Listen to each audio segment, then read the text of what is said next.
as the meeting is held in public session and all meetings are recorded. All electronic devices, with the exception of the new committee tablets, interfere with recording equipment in the committee rooms, even whenever they're in the silent mode. So can advise members, even the individuals who will be in the public gallery, to switch off all mobile phones and other electronic devices. To remind members to declare interests where appropriate. And today's business as follows. The committee will receive 2 departmental briefings today on the following: the long-term water strategy consultation report, PC 15 draft determination outcome. We also have a number of pieces of subordinate legislation to consider. Agenda item number 1, members' apologies. None received. None received. Okay, no others. Okay. In relation to agenda item number 2 is Chairman's business. Just before we started, members, we would informally discussed maybe some of the situation around the Northern Ireland water debacle that had been going on, and I have to say I have seen what looked like a fairly generous offer. It seems that the press have picked up one. So before we opened there, we did discuss, and just to put on record, that we should have the chairman here as soon as humanly possible. I think be happening. We've been in touch with the NAW and scheduled the chairman and chief executive for the 25th of February.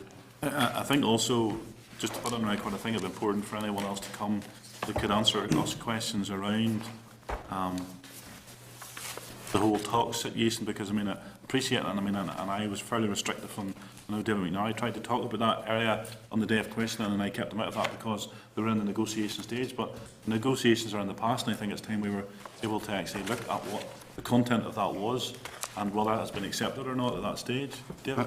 I do appreciate your position on that, Dave, but I just wonder, in light of that, can we put on record too that the committee need to know the decision of the department relating to the news on the new pay offer, etc.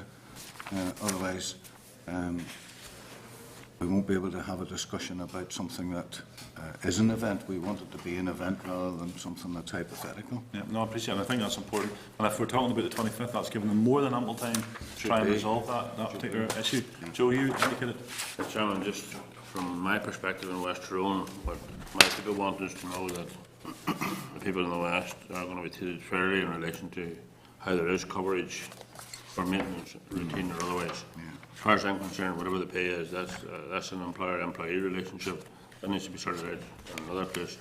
But from the constituents of West Tyrone, what they want to know is continuity of supply.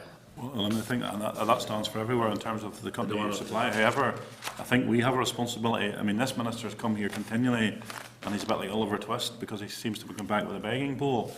If the minister has had insufficient funds in the past, then I'm just curious of where, and no disrespect to the current people sitting on the table, NI20 or NI1, sorry, didn't accuse the wrong, NI1 or NI Water rather, have continually cried poverty in relation to underfunding. So if they're going to find additional resources now, I think it's about time we actually asked where they're going to find those. And also the minister did find the fact that the current, the proposals prior to any agreement, if there is an agreement, were in line with the Northern Ireland Civil Service Scheme. So what we need to be very careful of here, Joe, is that yes, we want to be sure that there's a consistent supply right across, whether it be in the Northwest or anywhere else.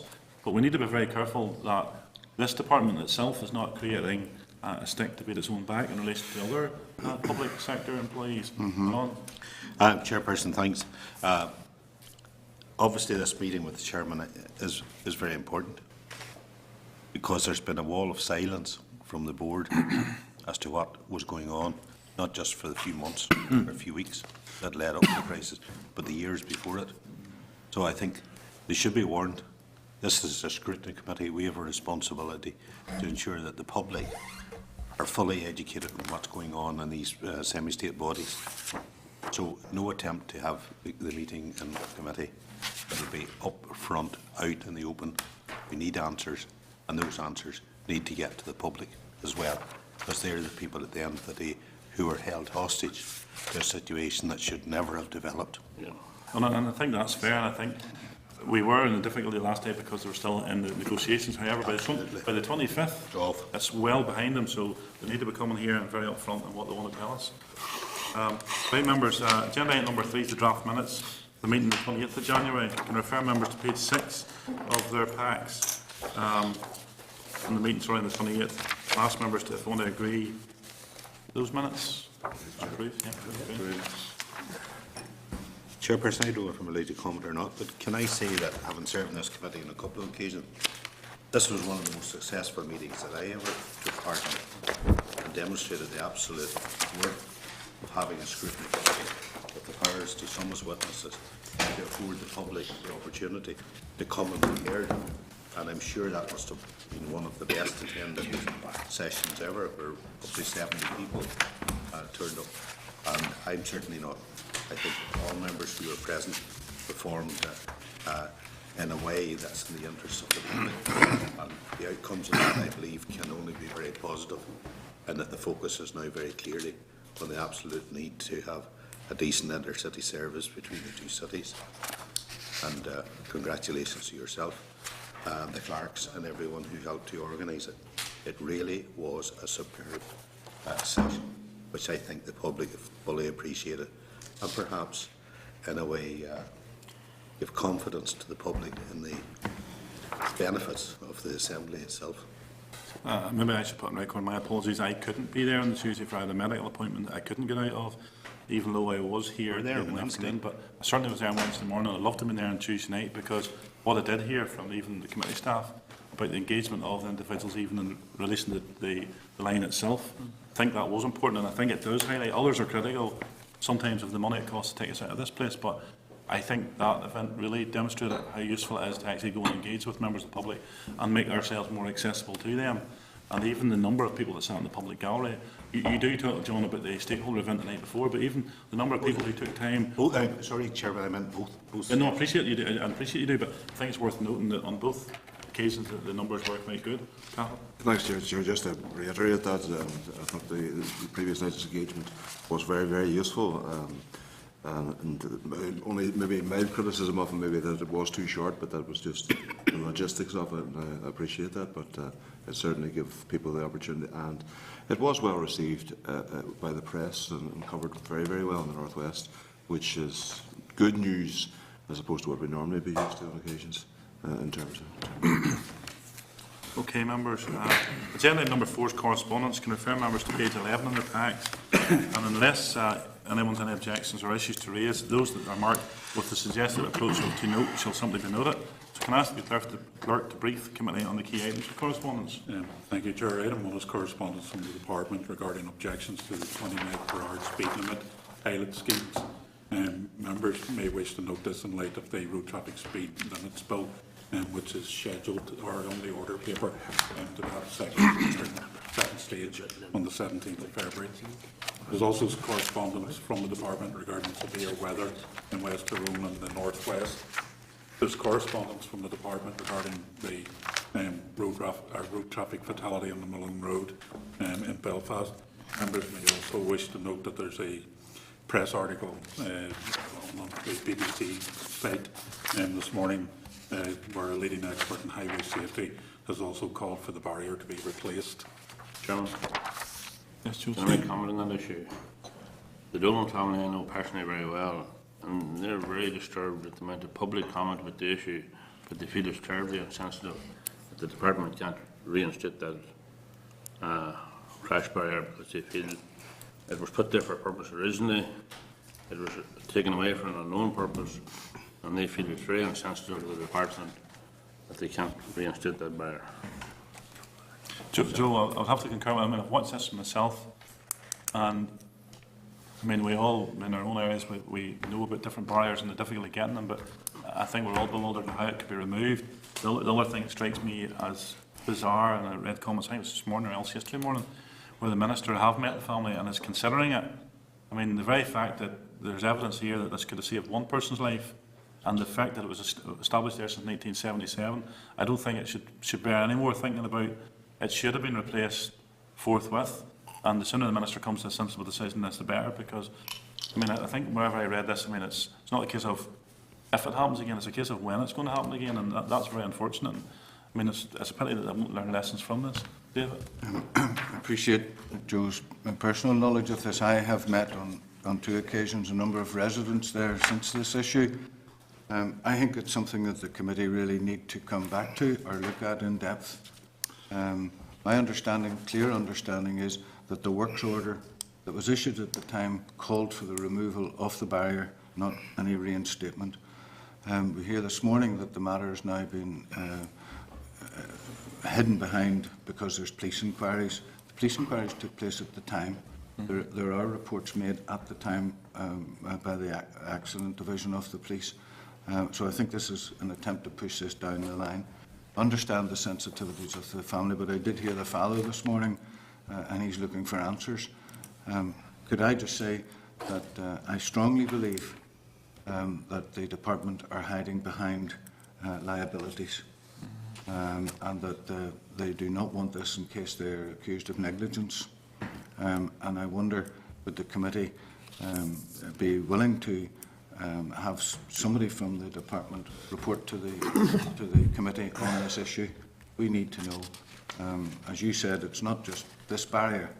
Most people are saying what's happening here is just another fatality waiting in the waiting, but it is the policy that decided to remove this and not replace it. And one wonders, is that policy stretched into other areas where barriers are being removed, or where barriers could be put in, and it's a matter perhaps now of costs or funding. But this one, I think they're hiding behind the fear of compensation, which is, if it's true, not saying it is a shame. And I would really like to see, if Joe was more close to it, that the matter could be addressed by this committee in terms of policy. We may talk about that one particular incident, but I think it covers a policy matter. Yeah, well, I mean, if members are content, maybe we should ask for departmental officials in that subject no later than next week, which is obviously Appreciate that, the John. first of Halloween.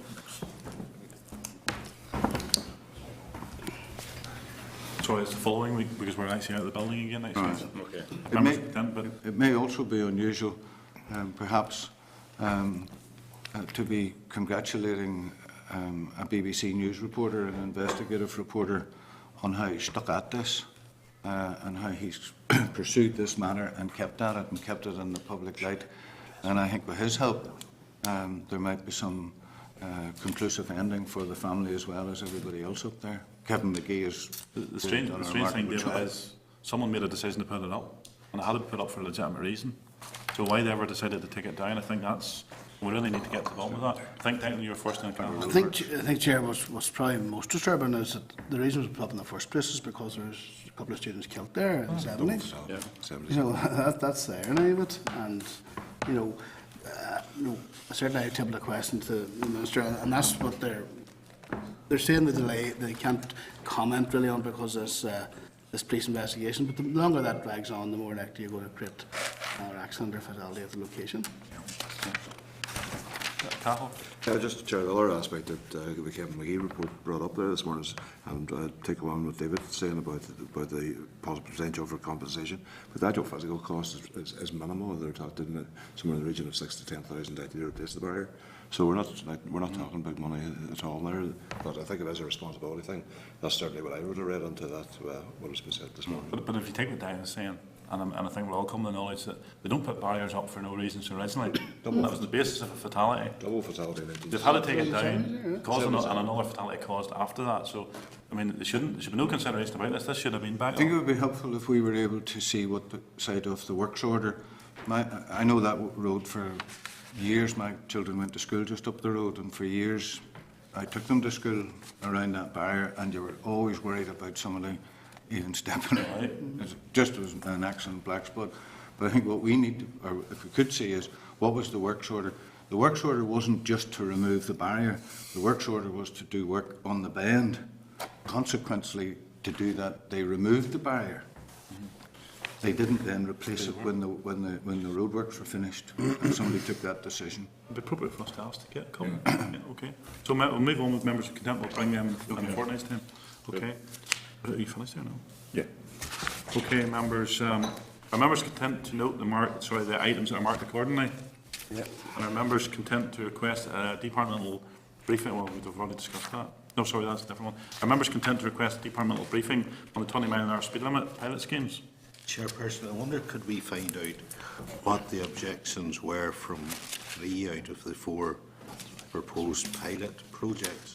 I suppose that would come out whenever we do the briefing, if members content, we actually go ahead with that briefing. Okay. Yeah. Okay, are members content to inform the committee staff if they wish to attend the Town Centres event on the 12th of November? Sorry, 12th of February. Yeah, agreed? Yeah. Okay, are members content to forward the correspondence from OFM-DFM committee to the department for the comment on the aspects relating to ERD? Yeah. Okay, and are members content to inform committee staff if they wish to attend Belfast Rapid Transport Transit Information events? Yeah. Okay, and members content to include correspondence from the Logs Agency into the inquiry folder? Yeah, okay. Yeah. Right, move on, members, into agenda item number 5. I can refer members to page 97 of the pack. And now, sorry, Barbara, if you want to move, do you want to introduce your team? I think it's Yes, thank you, Chairman. Welcome the opportunity to come along this morning to talk about the consultation report on the draft long-term water strategy. I'm Barbara Faluna. I've worked in DRD since it was established in 1999, but I've been recently appointed head of Shareholder Water Policy Division in an acting director capacity. Julianne joined the division in December, and Julian's been in the team since 2004. So that's our background to it. Obviously, we've been involved in various degrees over the period of the last couple of years on the long-term water strategy. Today's briefing is intended to provide the committee with an overview of the consultation process and to take the opportunity to take questions after that. The Minister launched the strategy on the 20th of June last year, and the consultation process was a directed consultation. The document was issued to 68 stakeholders, and that included the Council's various government departments, environmental groups and professional bodies. And the document was also put on the department's website. As part of the consultation process, the department held a half-day seminar with the Northern Ireland Environmental Link group, and it's a national forum, and it included presentations from a wide variety of bodies interested in the water sector. It was a very successful event. 66 people attended, representing a wide sphere of environmental organisations. And at that event, the strategy was strongly endorsed.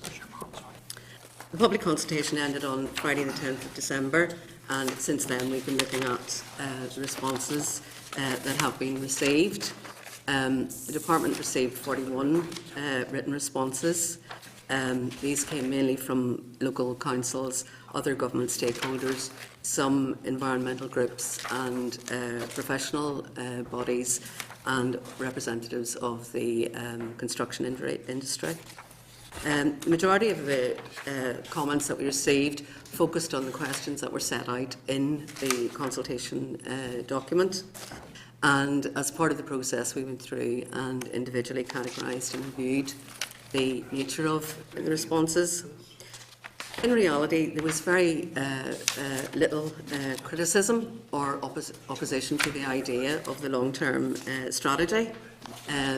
Most of the responders supported the aims of the strategy and its key principles. Really, to outline the principles of the strategy, the vision is to create a more sustainable water sector in Northern Ireland, and to achieve that vision, it is aiming at bringing together all of the stakeholders who are involved in the water sector so that we have a much more integrated and sustainable approach, because there are a variety of interest sectors in relation to the sustainable management of water. Good management would support economic development and growth. It would improve the affordability and also the environmental improvement and compliance, which obviously is of tremendous interest to every citizen in Northern Ireland. In doing that environmental improvement and compliance, obviously we're governed by quite a range of legislation, including European legislation, and European legislation can be quite expensive to implement in order to meet those compliance standards, and that's something that we want other stakeholders to assist in looking at as we try to implement the strategy. Another important element is the flood risk management and drainage, and we all know how important that is to members of the Northern Ireland community, particularly those who have experienced flooding, perhaps on more than one occasion. Sustainable service delivery basically is to look at ways of helping Northern Ireland Water to reduce its costs. It is one of the highest users of electricity in Northern Ireland, and obviously that contributes to the whole costs. But we think that through the involvement of other stakeholders, it may be possible to find more cost-effective solutions.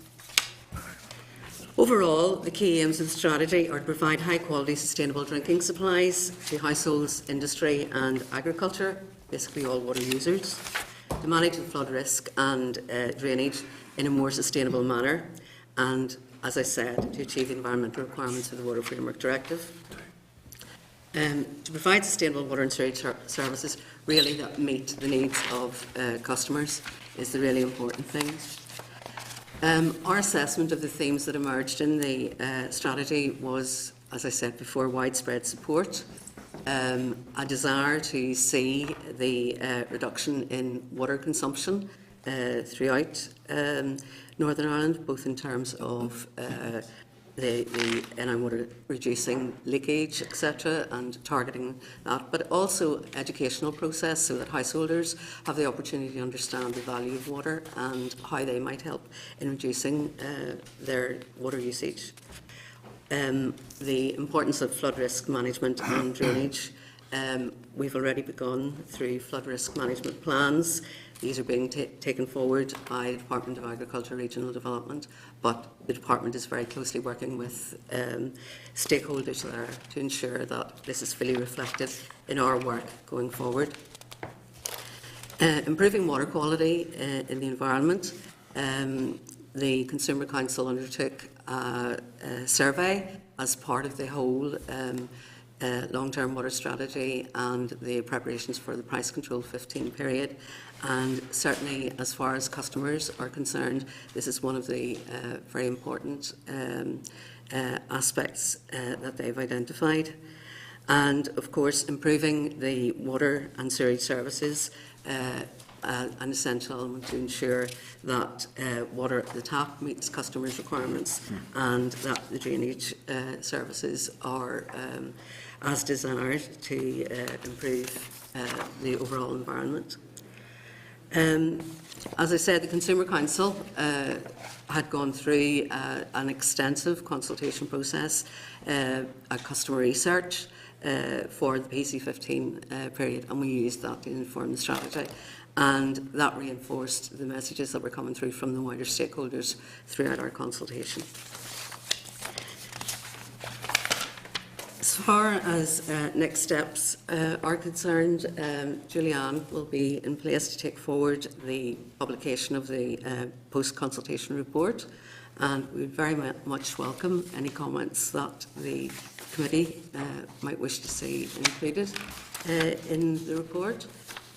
We plan to work to finalise the strategy in March 2015, and with the Minister's approval, we would intend to seek executive approval to publication of the strategy around June, and from then on we would then develop an implementation plan to involve all stakeholders in the water sector. Very happy to take your questions, and thank you for listening. Okay, thank you, Barbara. I have just a few questions. I'll open it to the floor. But you talked about the Consumer Council. I mean, and I believe in terms of research, they supports the strategy being delivered by one government department. How will you ensure that the future policy direction will be unified and not just a collective or different interests from different stakeholders? I think a lot of work has already started in that process by recognition through work on this long-term strategy that more than one stakeholder has an interest, and overall we've been giving this some thought, and we think that the best way is to secure a programme for government commitment that even if all departments may retain some element of responsibility for the water or environment sector, that programme for government commitment would drive the actions through to various business plans, objectives throughout other departments as well. But does your strategy not, is part of the strategy, is it not geared towards one department? As part of the reorganisation of the government departments, it's likely that the Rivers Agency will come within the new, wider infrastructure department. But there are other aspects of government, like, for example, the Northern Ireland Environment Agency, the Drinking Water Inspectorate. There are quite a range of stakeholders who have an important role to play. You're also proposing to undertake a formal review after 6 years and an informal review after 3 years. What's the difference between a formal and an informal review? Well, I suppose part of the difference would be the resource devoted to the review. A 6-year review will be quite an intensive piece of work. It would coincide with the work that Northern Ireland Water and the regulator would be doing on the next price control period, and could be informed by any research at that time. To do an informal review, for example, in 3 years' time, would take account of what reorganisation had taken place within government, how Rivers Agency, wherever it bedded down, was able to interact with the other elements of the infrastructure department, and just generally to look at sort of the details of policy that are under development, but perhaps not as formulated as it will be in 6 years' time. In terms of your key emerging themes, one of them is actually to reduce water consumption. Yes. So are you considering incentives to try and get that reduction, or what way are you trying to drive to get a reduction in consumption? Well, reduction. I'm sorry, maybe if you are, what are the incentives? Well, reduction in consumption. Obviously, in industry, it's much easier to incentivise customers because it will reduce their bills. In households, through education of the value of water is very important. And, you know, I think recent incidents where households were left without water certainly serves to emphasise the importance of that to every individual and to businesses. At the moment, we don't have particular incentives in the in the household sector, but that's something that we might be able to look at. You're talking about recently they had no water. Of course, that's not because they were overusing it. It's because of industrial action taken by the workforce. So That's I don't right. know that that's actually a good I'm example. not suggesting No, no, I that wouldn't want you it's a to- reduction in consumption. Yeah. I'm just saying It certainly it was a does serve reduction, the but it wasn't importance aided of by it. those who were left without water Yeah. and travelling many miles. It probably wasn't the best example to use today. In your next briefing, you and it is a direct quote, you said it's unlikely that DRD will be able to provide sufficient funding to NI Water for PC15 operating costs and capital. So, given that that's your quote, then what is the point of the consultation and the strategy? If we look at the strategy covers a 25-year period, and we're talking about PC15 is a 6-year price control period.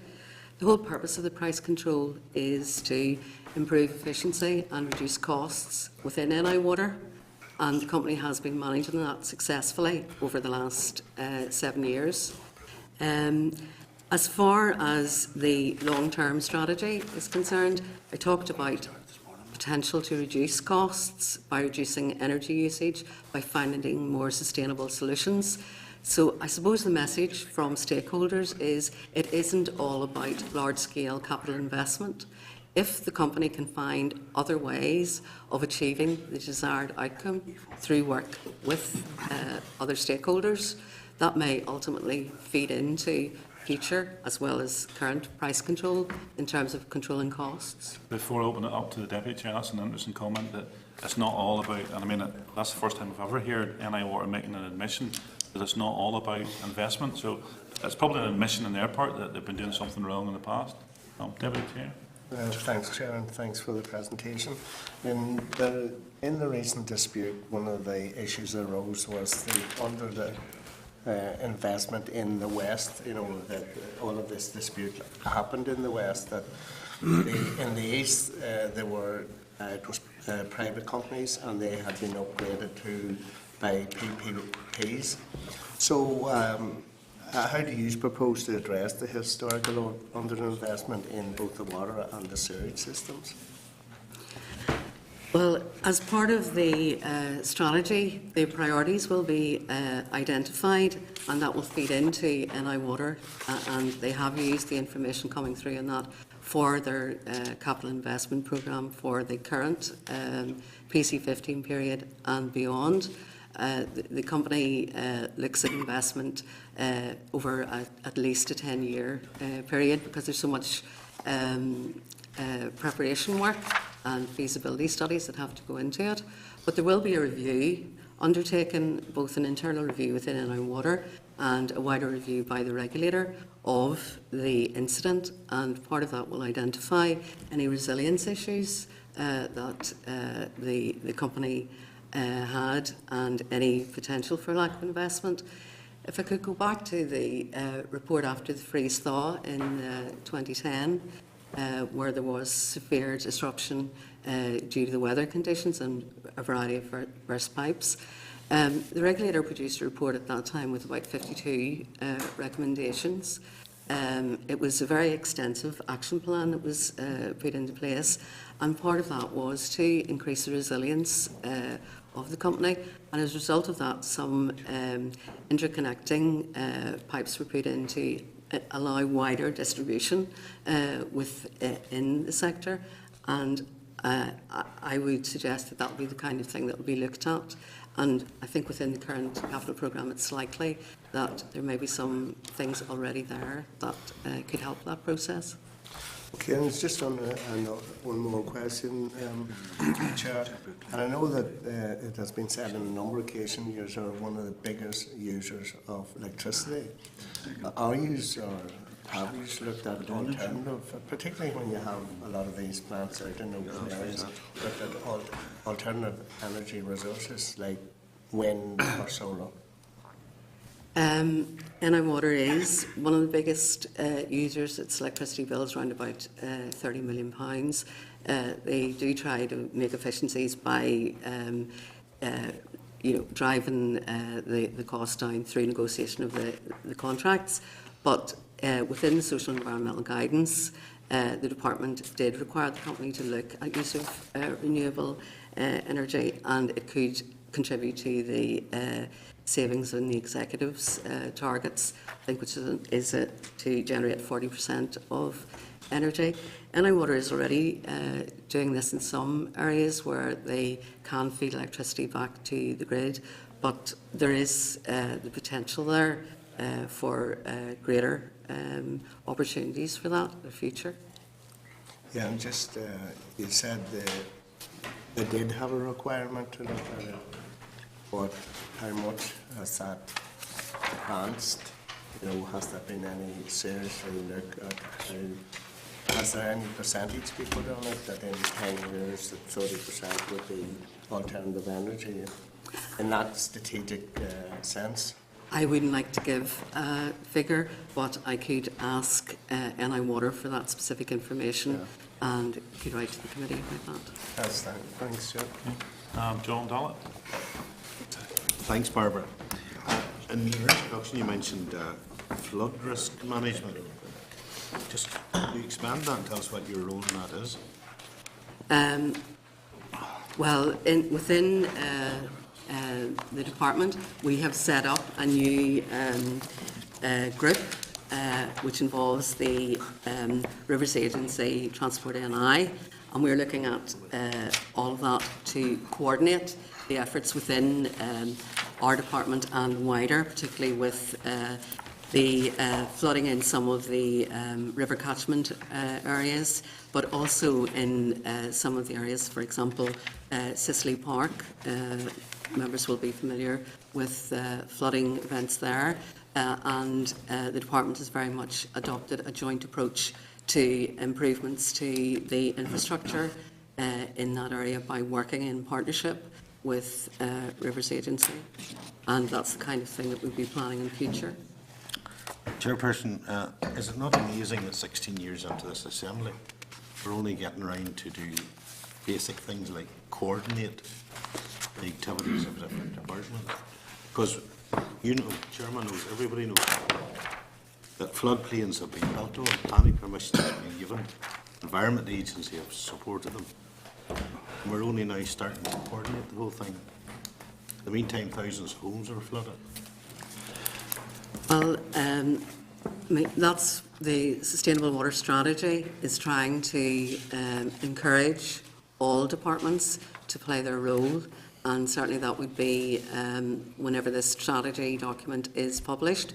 I would like to think that this played an equal role with any other of the executive's strategies, whether it's for regional development policy, planning policies, so that before any of the planners or super councils grant planning permission for developments in future, that they would take into account the dangers of building in certain areas, and certainly that's what's identified in the strategy, and that's what we would hope to avoid as a result of more coordinated working. I suppose there's absolutely don't intend to shoot the messenger. That would be wrong. But the public out there, you know, wonder who's been in charge. Does anybody ask the question why, for so many years, this very useful work, which I approve of, wasn't done? I suppose, You know, Mr. sorry, just to not to labour the thing. Does anybody ever ask the board of directors of NIW what do they do in their spare time? I'm not sure that I would like to ask them what they do in their spare time. Be brave. Have to work with. Barbara has been facetious. No. That's Well- the problem. You see, your department is not asking them the question. Well, Mr. Dallard, if I could say that NI Water is only one element in the jigsaw that we have across government, Yes. and what this document is trying to do is pull together all of those elements. NI Water is a deliverer of the policy that's set by the executive. It can't set policy on its own. And that's why the department, whenever we're developing the price control guidance, the social and environmental guidance, that's why we're trying to take into account the wider government policy framework in doing that. Can I say I fully support anyone who endeavours to establish who's at the helm, pardon the bad pun. But, you know, your proposals are a bit woolly. You're going to strive, encourage, and you believe. But my point is, where's the action going to be? Well, I suppose it could pass over to Leanne, because it's going to be her job to try and put in place an action plan. So I'll let her. You'll maybe tired listening to my voice. The plan now is, once the final strategy has been published, to draw up a strategy, an implementation action plan, and that hopefully will be finalised by the end of this year, and that sets out all the actions and the targets and who's responsible for those. Once that's done, then the proposal will be to set up a number of different working groups to take these forward, depending on which department has responsibility, what the timeframes are, the financial implications are, and that would report to, well, the proposal is, excuse me, would report to an interdepartmental water implementation board, water strategy implementation board, and they would monitor the progress and ensure that the targets are being met. Chairperson, just finally, and I know there's other people who need to ask questions, but I come from one of the nicest parts of the north, and it includes the River Bann. And I'm just listed here, the different government departments that are responsible for transforming that beautiful river from a drainage system into a River Shannon, if you like. Rivers Agency, Agriculture, Environment, Waterways Ireland, Environment Agency, and I could go on. And there has been more focus groups and more money spent on bringing people together to come up with strategies, and they've come to nothing. And I have to sit back and watch the rest of Ireland capitalising their tourism on water tourism. And there's nothing. So, Julianne, I know you're only in the job, but I have faith in you. Is this going to be different? Or is this going to be another just pass the parcel for a few years and another committee will come and look at it and a few more thousand houses will get flooded around Belfast or wherever else, Newry perhaps? Well, hopefully it's going to be different because it Who's has in that charge? overarching. Who is at the helm in this whole thing? Well, it'll be our department, the Department for Regional Development, that will monitor and take forward the strategy. So they'll be the ones that'll be pushing it and taking control that all the actions are taken, the targets are met.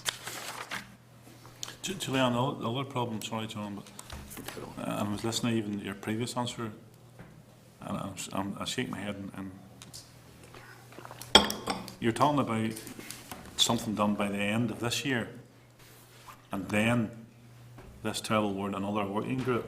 I mean, I can understand why John's shaking his head at all of this, but everything seems, I mean, it's not, even if it's a working group now, but we're talking about another 10 months before we go to the next stage. I mean, I just actually said to the clerk here that by the time we get all this pulled together, we'll be at the end of this price control period, ready to start the next one.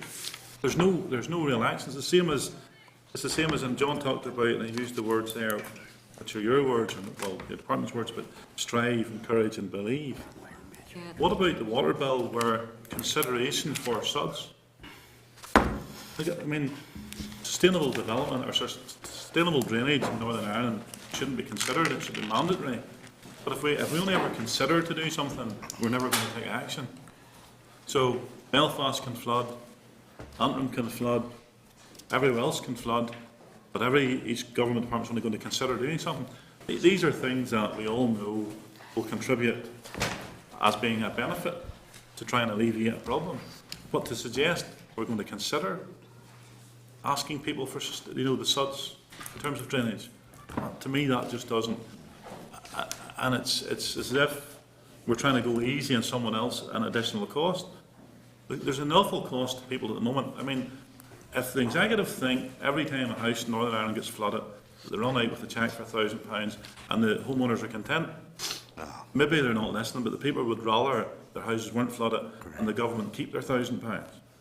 But in a water bill to suggest we'll give consideration to SUDs, which is actually going to prevent the problem, they would much rather see that change from consideration to make it mandatory to actually alleviate the problem. They would rather see these things mandatory than set up working groups and developing strategies. The problem with this strategy, and I have to say most strategies, there's never actually any action in them. And I mean, I'm picking this up even from your response to John, but I don't expect you to respond to that, Julianne. I know you're only in post, I'm not trying to, but I think there is a frustration from members with strategies. I think, David, you were next. Thank you. You placed advertisements in the newspapers about this consultation. How many responses did you get from individual members of the public? Don't believe we got Didn't get one. any. No. We did get from some interest groups on the North Coast and some of the coastal interest groups. And I can see that you've targeted, if that's the Yes. right word, interest groups and all these people, but it seems to me quite incredible that in light of the two questions that have been previous, we're talking about the public. well, so now we used the Consumer Council research, which informed Price Control 15 period, and the Consumer Council undertook target household phone calls, surveys. Can you give me the details of their consultation on behalf of your... I don't need them now. Yes, we You can. send it to Yes, we behalf can. of their consultation. Yes. Because it would be very interesting to know, looking at this just as it's presented, the public couldn't give a hoot. They haven't responded, but yet their responses, and I'm very supportive of the work of the Consumer Council, they're carried up in that. So it'd be interesting for the committee, I think, Chairman, to have a breakdown of who the Consumer Council are representing, Yes. and indeed how many households or individual members? Well, the Consumer Council did respond to I know, I can see the that. strategy, Yeah. and in their response, they provided reassurance for us that what was in the strategy and the themes and the aims of the strategy were directly linked to the views that they had received from consumers. Having said that, I support normally support and usually support the Consumer Council. If that's their response to this consultation, then I think they need to go back and look at it again, because I don't think that they're reflecting the public opinion at all in their response and what you say. Certainly not as an MLA constituent. Am I picking that up from my constituents? You say that metering households for water charges is the best way to encourage efficient usage of drinking water. Are you going to go so far as to recommending the introduction of metering for water charges? Obviously, that is executive policy. No. You're saying that. Are you going to go as far as recommending metering for water charges? Well, I think we have to have a decision on water charges in the first instance. What is your recommendation? I want to know what you think. You're sitting there as the professionals. Are you recommending that there should be metering for water charges? I mean, if you're not, why put it in? I'm sitting here and I can only do the delivery of policy as decided by the executive.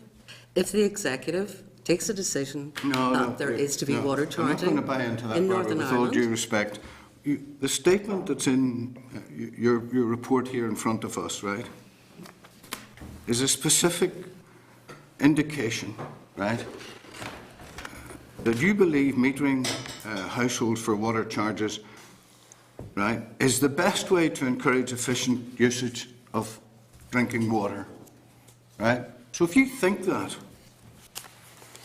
why stop short of that? Why say it and then, retreat behind this executive stuff? I'd like to know, do you really think it's sufficient enough to recommend it? And if you don't, then don't bother saying it. if there was a decision to introduce charging, we would have to consider what is the most appropriate method of charging. I'm only And just going to certainly- get the usual stuff, the robotic stuff, if there is a decision. Your decision, right? I'm looking for your action in this, right? As to whether or not you're going to step forward and say the best way to encourage efficient usage of drinking water is to recommend the introduction of meters for charging. If you're not prepared to say that, why waste time putting it in here?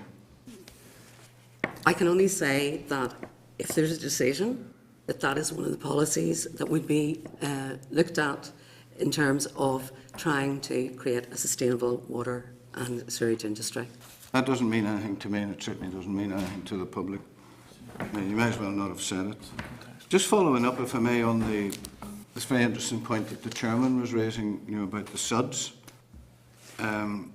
Again, taking up what he said, and just to reiterate that, the terminology that you say really is you're not very confident in what you're saying at all, because you're not really prepared to back anything up, as John Dallard says, if, buts, maybes.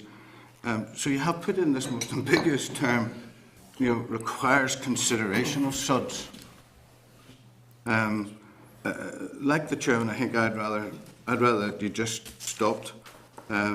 Requires people, full stop. Well, it's like any development. There are various factors to be taken into consideration. And, for example, I live near Carnsell Park and Ride, and it has had been very recently developed, and part of that was a sustainable urban drainage infrastructure. If you're starting with a brownfield site where there isn't currently infrastructure, it is much easier. to look at sustainable drainage solutions. Yes, I know all that. If you're working within development within a very confined site, yeah. it is more difficult because it does take more land use. Okay, but are you going to elaborate on that?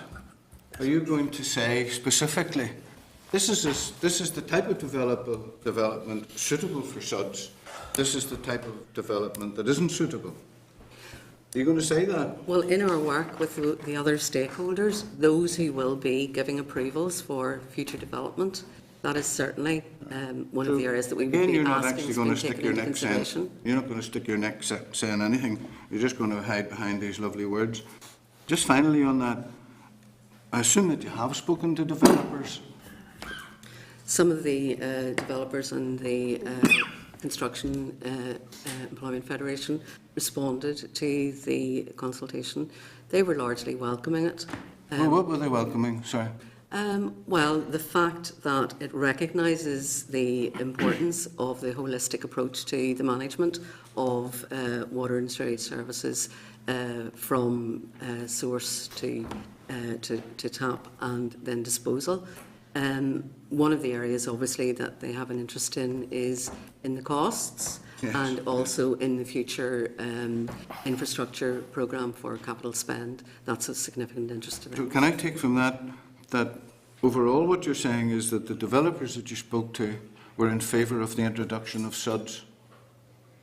I would have to defer to Julian in relation I think to... we're appropriate. Right. Where appropriate. Okay. So, sorry, what was that? I missed that, sorry. Mr McNary asked about whether developers were in favour of the introduction of SUDs. And Julian spoke the I answer. think we're appropriate. Obviously, the cost implications. So, Well, I mean, I'm in favour of lots of things subject to, where appropriate. But at what stage do DRD, other government departments decide that it actually doesn't really matter what developers think? It's actually what's more beneficial to everyone else in Northern Ireland, and about Northern Ireland PLC coming behind them to pick up the tab. At what stage do you put your foot in the ground and say, we don't really care what you think, this is what has to happen? That's what I want to know. well, that's in terms of the responsibility for granting permission for the development.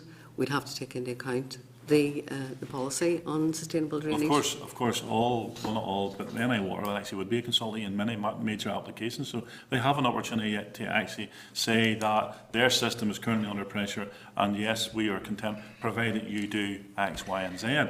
But the problem we actually have as members, elected members out there at the moment, when we see developments being flooded, NI Water and other agencies are not stamping their foot. And they're listening to developers, and they're being swayed to developers, so as developers can effectively go in, build houses at a premium price, so as they make the profit. Then a few years later, government agencies are under pressure to go in and actually alleviate the problem. So it's about time you did stamp your feet and tell them, we don't really care, this is what's actually best, we're the experts in this, or supposed to be the experts, and this is actually what needs to be done. Sorry, David, sorry to interrupt. Well, you're reflecting exactly my view, because that's not going to come out of this. No? There's no actual arm twisting, let alone stamping on them. Just finally, Chairman, how much did this consultation cost? I think Julian would have the detailed figures of that, but it was, the advertising was perhaps around £1,600 and £4,000 for the Sorry, I can't hear what you're saying. sorry, £1,600 for the Cost of advertising. advertising. Yeah. And then the publication of the documents for consultation was about 4,000, just over 4,000. And who did the consultation? Work was done in-house. So, for £5,000 odd, this is what they produced? Yes. And you're happy with it? I think that it's a very laudable document. It has brought together all of the various stakeholder interests in relation to the whole water environment, and it will be reviewed, as we said, over the period. It's for a very long time. I think it's made a very good start. It's certainly brought together the stakeholders who are already working together. And just finally, that means you'll stand over this report? Yes, I think that we would very much like to see a programme for government commitment that might assist. You mean a in programme for, a programme for government commitment based on this report? Based on sustainable water within Northern Ireland, and from that might flow further policies, because it would be easier for the departments to implement policies as a result of that. Thanks. Okay, Joe, you're next. Thanks, Chairman. Do we still have a single integrated water capture and distribution system or not? A single distribution system. Water catchment and distribution system. There are 3 river management area plans within Northern Ireland that have been developed by agriculture. So we wouldn't have a single system. There would be a variety of systems and distribution systems. But I thought we had reached the stage where we had a single integrated system. In relation to water and sewerage services? No, in relation purely to fresh water, drinking water. Drinking water? Well, some of the drinking water is delivered by the public-private partnership within Northern Ireland on behalf of Water Service or Northern Ireland Water. Perhaps I'm not understanding the question. Am I right in saying that there are 5 water catchment zones? Well, as I understand, there's 3 catchment area plans. But perhaps I could write to you in detail on that, because it wouldn't be my specific area of responsibility. What percentage of the water system is lost through leakage currently? At the moment, I think it's probably down around 20%. And our water's been driving that down, and the certainly within price control, the regulator's targeting the daily leakage reduction, and the company's currently hitting the target. I think it's about 165 megalitres per day at the moment. And finally, what's the current excess capacity or deficit in capacity of our water supply system? I would really have to defer to Northern Ireland Water's expertise on that. They can use the PPP contractors to increase the water production, but I'm not aware that there are any particular areas where we would have a water shortage. Maybe, Barbara, if you could check in case there's a fuller answer, maybe if you could write to Joe on that as well. Yes, yes. Thanks, Chairman. Are you content, Joe? I put my questions, I'll wait on the answers. Sorry? I put my questions, I'll wait on the answers. Okay, thank you. Chris, you were next. Thanks, Chair. Chair, apologies for being delayed this morning. I had an unavoidable emergency. Apologies for missing the brief, but I had read it in detail. Just to recap, then this is about an executive water strategy to deliver water infrastructure that is going to ensure good quality water, good drainage and good sewerage for environmental quality for existing customers, to try to provide for new customers, to manage flood risk and to manage water quality, and also to comply with the Water Framework Directive, therefore avoid infractions, fines. So given that and answers from the ministers, my understanding EC have already commenced infraction proceedings against Ballycastle water waste treatment facility. Belfast Lough is at risk, and the EC Water Framework Directive also requires states to recover the cost of water services by 2010 to have introduced water pricing policies that incentivise efficient water use. Can the executive deliver the aims of this strategy, i.e. in terms of provision and compliance with the Water Framework Directive without introducing some form of metering? To go back, Mr McNary asked about whether I would recommend metering as the most appropriate form of charging. I couldn't recommend metering whilst we haven't got a decision on whether or not to charge, but certainly the Water Framework Directive, there's likely to be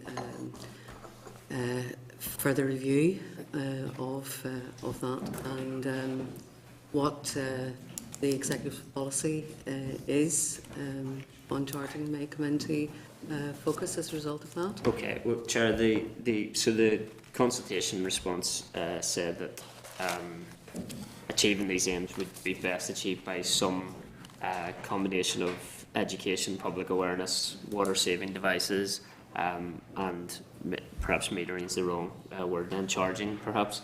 What are the types of options available if charging is something that does have to be considered?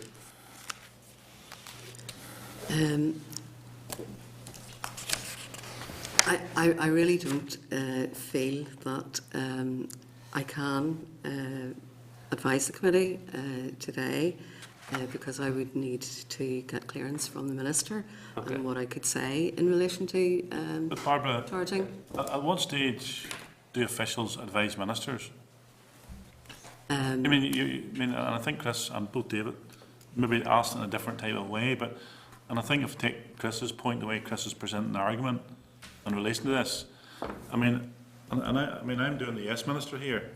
The minister is not au fait with the minutiae of this end of the business, and you as officials must be making some form of recommendation that or a direction of travel. Now, you are the experts. Chris, I think, very articulately put the problem in relation to areas of the business. So what recommendations are you making to your minister? Well, at the moment, any policy development we're doing within the department relates to the current programme for government, and the current programme for government states that there will not be any domestic charges. Chair, can I supplement that? Yeah. That's fair enough. That's clear. And obviously there is a political context in relation to this particular issue, but I'm just trying to probe, is any work being done to at least try and present some options in relation to domestic water pricing, given I don't think, in an ideal world, I don't think anybody would be proactively seeking to increase costs for customers in that respect, but given the scale of information that is building in terms of, and correct me if I'm wrong, but this was a response I received to a question that that the EC Water Framework requires states to have introduced water pricing policies that incentivise efficient water use. Given that's in place, given that we've been advised there's a need for £750 million investment in Belfast drainage and wastewater treatment, given that there have been some infraction proceedings commenced, should the department not be working to bring forward detailed options in order to inform decision making around that issue? The funding of water and sewage services is clearly a matter for the executive, and the way that the current executive has decided that there shouldn't be charges, that is how we have continued to focus our policy development. I really can't say any more than that at the moment. I do understand. Okay. Well, can I one last supplementary, Chair? What type of consultees held the view that the combination of education, awareness, water-saving devices, and charging? What type of consultees suggested that that's an approach that needs to be considered, and did they give any options for what that might look like? I think we'd have to come back in detail. I think we probably would. I mean, some of that would have been fed through from the Consumer Council in relation to their surveys of individual water consumers. We can write you with further detail on that. Can I just, in terms of the whole consultation process, And in terms of the complete document, is that not your question that you put to those that you're consulting and give introducing metered water charges as an option? Well, the purpose was to seek views. So now we're but it moving. wasn't saying that was policy. No, nor none of us around this table have suggested it was policy. We're wondering, you give education and public awareness, require water savings devices and measures, for example, water butts, rated shower heads, etc. Third option, introducing metered household water charges. Fourth option, combination of all of the above, which really gives you water charges twice. Or the fifth one, other. So those are your ideas, and those you were actually putting out to your consultees to see whether or not they agreed with what you were putting out. So they didn't come up with the metered charges. Someone within the department's come up with that. Chair, I supplement that briefly as well. It also says that 7 consultees specifically supported the introduction of meters for domestic customers to deliver the best outcomes. So presumably there is some level of detail around that response, yeah. Chair, I agree with you, Chair. That's a question that the department posed, isn't it? Yeah, I'm trying to tie this one down, Julia, Barbara, Not because in the report. it's in the full. Pardon? It's in the full document. Yeah. So you've been evading the question, Barbara. Well, I'm sorry, I don't think I have been evading the question. Well, where's the genesis of bullet point 3, introducing metered household water charges?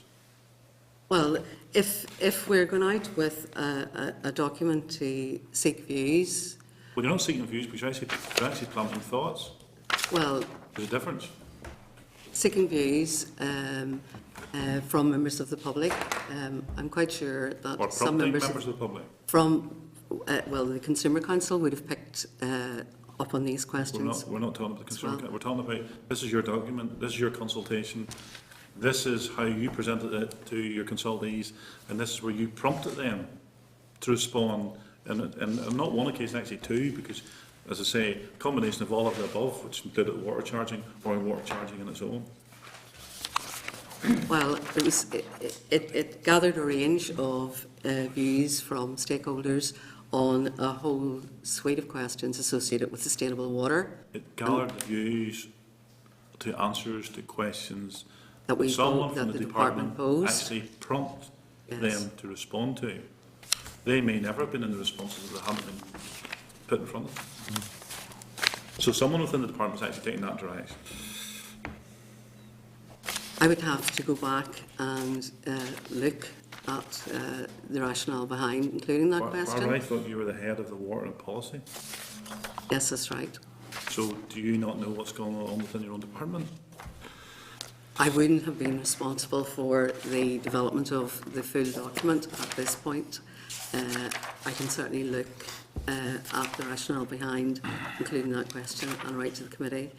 It would have been to seek the views of those respondees to this consultation document so that we could draw on those in future if we were developing policy in relation to charging, and as part of that, the potential for support that there might be for metering as part of that charging process. So, and even though that you prompted, I think it's useful for the record today, your response then would be the department agrees that a combination of all or some of the suggested options is the best way to encourage households to efficiently use drinking water.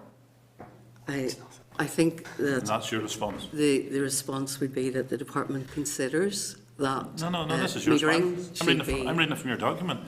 I'll read it again. The department agrees that a combination of all or some of the suggested options is the best way to encourage households to efficiently use drinking water.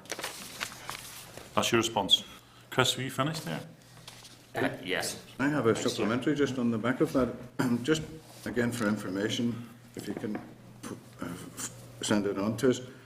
You say there's 7 consultees specifically supported the introduction of meters for domestic customers. Can you let us know who those 7 consultees were? Yes, we'd write to you. That'd be helpful, thank you. Sorry, Chris. Were you finished? Yeah, thanks, Chair, and thanks for your You were presentation. wanting to as well? Chair, just on the side perhaps, but I know there's a number of business concerns have come to me in terms of being charged the commercial rate for adjacent domestic properties. Has there been any consideration of that? Because it has in a number of cases been going for quite some time and involves quite substantial figures. This is in relation to specific charges for properties? Charges for properties in terms of water metering and also waste allowances as well. I wouldn't have the detail in relation to specific cases. I'm just saying, is there any consideration about how widespread this is across the board? Because there seem to be a few have come to light. But Well, there certainly. Certainly, Northern Ireland Water has some of the categorisation for billing of customers, particularly perhaps for agricultural properties, where there would be a split between the domestic property and then the wider, perhaps, farming business.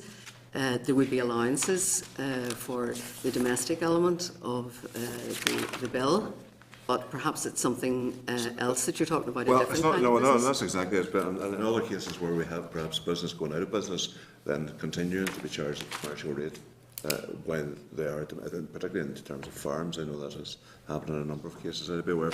But it's just, I'm wondering just how much consideration has been given off that. You know, particularly in the light of a lot of businesses closing down. So with attached domestic premises, they're still paying the commercial rate. It's certainly someone that needs looked into, I think, Chair. I think possibly the policy in relation to that depends on the rating classification, but certainly individual customers could take that up with Northern Ireland Water, possibly to get reassessment. So I think maybe the committee should write that because I think so, because I think it's. So I have some evidence of it being widespread enough to merit investigation. Well, I mean, there's no cost. I mean, they're not actually using water, so there's no cost to NI Water. So I think we should write to them.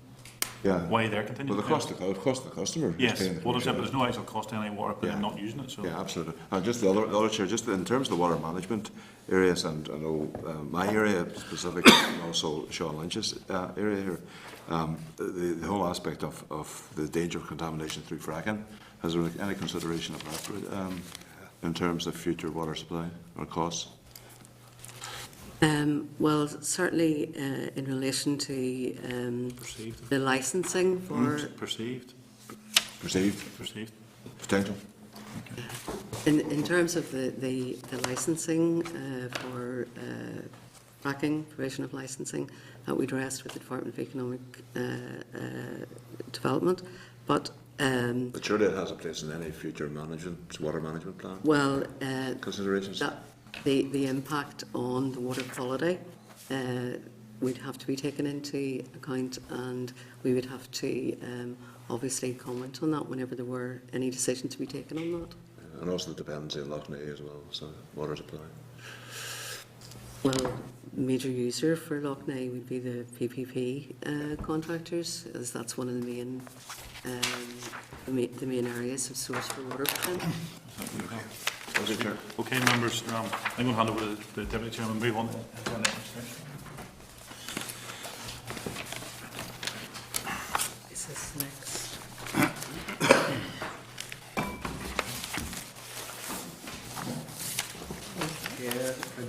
Agenda item 6, departmental briefing, PC 15 draft determination outcome. I refer members to page 142. Barbara, you're staying with us? I am. Yeah, I'm joined by Grania Sams, the accountant, Yes. water shareholder unit.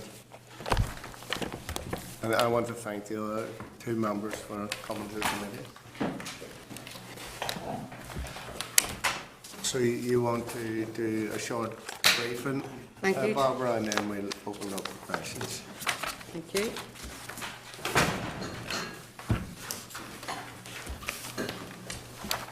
Sorry, I just poured some Okay. water here. Okay.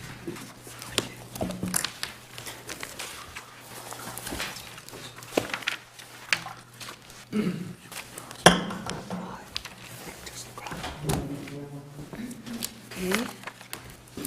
Again, thank you, Chair, for the opportunity to brief the committee on the utility regulators price control 2015 final determination. Said Grania is in the department shareholder unit, and the shareholder unit's main responsibility is the overview of the governance relationship and the funding arrangements for Northern Ireland Water. Up until just a few weeks ago, I was head of the shareholder unit, but I still continue with those duties. Really, I suppose the purpose of the briefing today is to discuss an overview of the PC15 process and the outcome of the final determination around PC15 funding. The background to that is NI Water has been on a journey. The company was formed in 2007, and at the same time the regulator undertook its duties under the Water and Sewage Services Order 2006. So the company was new and the regulator was new. The company has now been through 2 previous price control periods. PC10 was for a 2-year period and PC13 was for a 3-year period. The PC15 is the longest price control, and it's coming more in line with the Ofwat regulation model, covering a longer time frame of 6 years. The background to PC15 was set against the development of the draft long-term water strategy and the Department's social and environmental guidance. And the social and environmental guidance produced by the Department was informed by the work that was being done at the time on the draft water strategy. So we would like to think they were complementary. The customer's view, as I mentioned before, the Consumer Council undertook a significant piece of work in terms of research as to what customers' priorities were, and that has fed through to the information from all stakeholders, to the social and environmental guidance, which the company used to inform development of its business plan, and then in turn the regulator used to compile its PC15 draft determination and final determination. Just to outline, the Minister's 3 strategic investment themes for the social and environmental guidance were environmental improvement and compliance, service delivery improvement and affordability, and sustainability and climate change. In terms of what a price control is, as I said before, we're following very much the GB model, and it's also very similar to the Scottish regulatory model. The priorities that the Minister sets for the company are set out in his social environmental guidance, and then the company provides the business plan to the regulator, who then assesses the costs associated with delivery of that business plan. They then look at where the greatest efficiencies could be achieved in that business plan, and having applied those efficiencies, then they look at the company's overall revenue requirement. And the overall revenue requirement is what is then used for establishing the tariffs that would be charged to non-domestic customers, but it also informs the charges that would have to be paid by domestic charges if domestic charges were introduced in Northern Ireland. But because we don't have domestic charges, the the executive pays the charges on behalf of domestic customers. So there is a direct link through in terms of those calculations. And the company then in turn develops its tariff scheme, and those tariff schemes are done on an annual basis, and that is then approved by the regulator, and that sets the charges for the non-domestic customers and also the subsidy levels for the year. The relevant publication dates. NI Water submitted its business plan to the regulator on the 24th of March 2014. A lot of work then went on in the regulator's assessment and a variety of questions being asked. There's always a lot of work around whether there are any special factors or unusual situations in relation to the costs that NI Water must meet. And the regulator then published its PC15 draft determination on the 10th of July. And at that time, then again, the focus of work transferred to the company to determine whether it was, in its view, a reasonable determination, or whether there were any other further factors that the company believed that the regulator would need to take into account. And the regulator consulted with a variety of stakeholders at that time, including the department, and the consultees responded to the regulator by the 15th of October. I think in total there were probably about 7 responses to that consultation. And the regulator then published its final determination on the 10th of December. The situation then is that the NI Water Board has the opportunity to consider the outcome of that final determination, consider whether it provides sufficient funding for NI Water to meet its objectives set out in its business plan, and then it can either choose to accept or reject the final determination. On this occasion, because of the public sector finance situation, we obviously have an additional layer of complexity for the board to take into consideration, but I can talk about that later in the presentation. I mean, the final determination looks at the efficiency levels which the company would be expected to achieve over the next 6 years, and the average efficiency is set at about 2.3% per annum efficiency saving. This reflects the fact that I explained NI Water has been on this regulatory journey for the last 7 years. The company has been consistently outperforming the earlier price control periods. It has delivered in excess of the required efficiencies, but it has now reached a stage where it is actually more difficult for the business to achieve efficiencies. To put it in layman's terms, the easiest things have already been done in the very early years. The last couple of years have been, the company's been working hard to achieve the efficiencies, and looking into the next 6 years, the company is going to have to look at further transformation in order to achieve the level of efficiencies that are required. The regulator considers that if the company delivers the price control, there would be reductions for most customers during the PC15 period.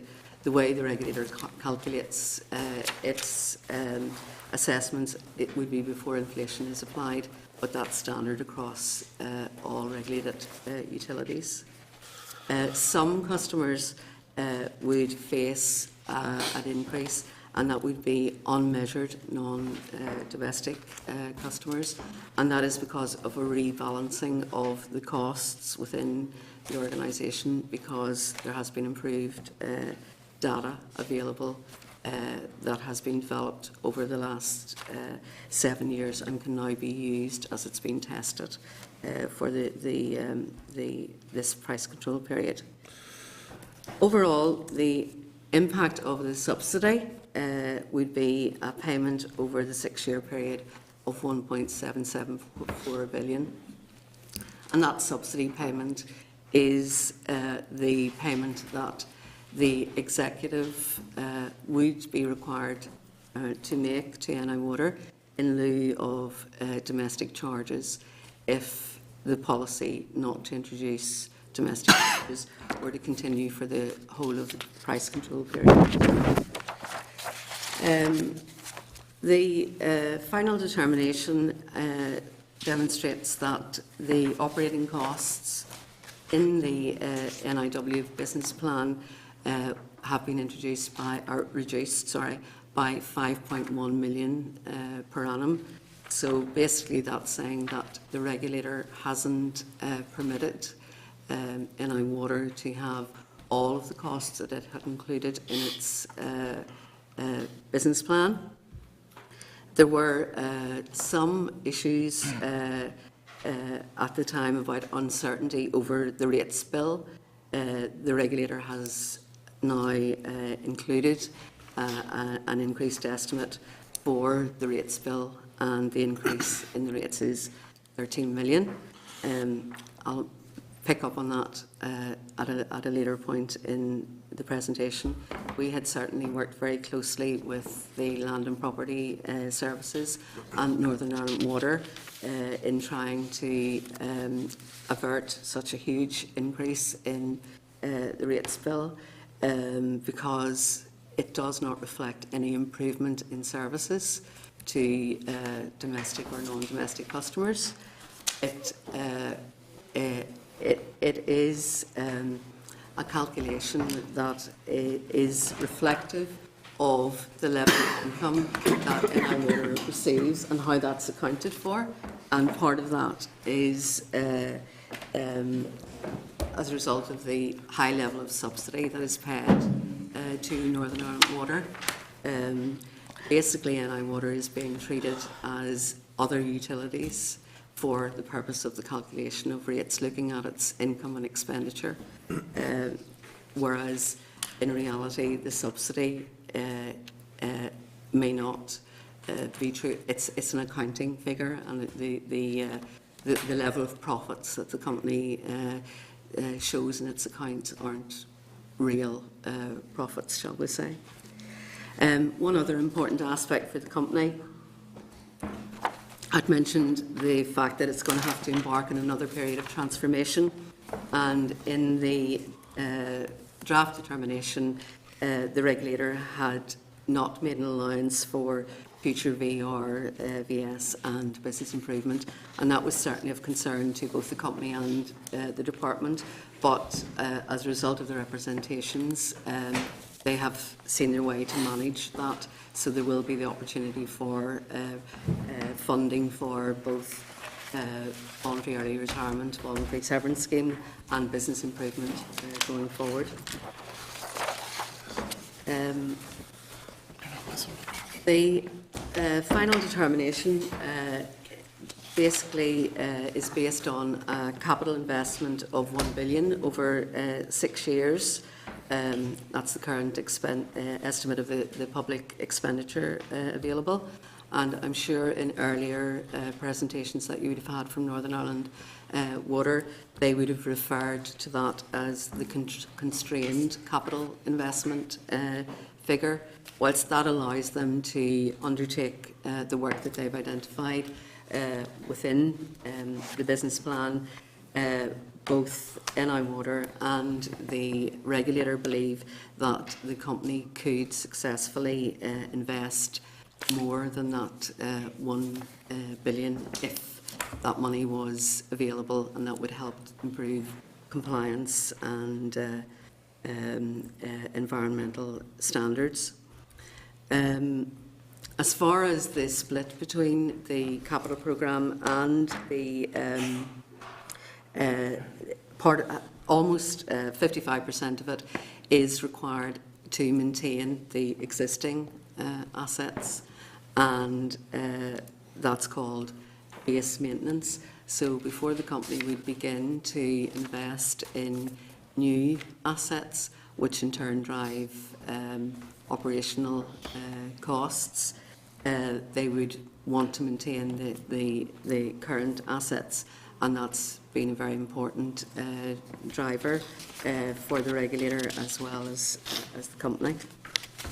The remainder of the investment would be either to upgrade works or for the new works. The final determination, capital allocation, includes quite a number of works. You'd mentioned earlier the Ballycastle works and also the likes of the Glenmachan Strategic Investment Project. Some work in the first phases of that would be included, and then there would be monies to allow for the long-term planning. I'd mentioned earlier that water and sewage projects can take anything up to 10 years to undertake the original feasibility studies, do the modelling work before there would be procurement processes gone through and diggers on the ground. As far as the budget for 2015-16 is concerned, NI Water, probably heard in previous presentations, is classified as a non-departmental public body. The reason why it was classified, and that happened in 2008, was because the executive took the decision not to introduce water and sewage charges in 2007, and the Office of National Statistics take the view that if less than 50% of the income from any quasi-public sector organisation does not come from direct charges, then it is classified within the public sector. So whereas NI Water was established as a government-owned company with potential freedoms and flexibilities, and it would have had a different budget construction at that stage, it would have had a single budget, not split between capital or resource. It could have decided itself where the budget could be divided.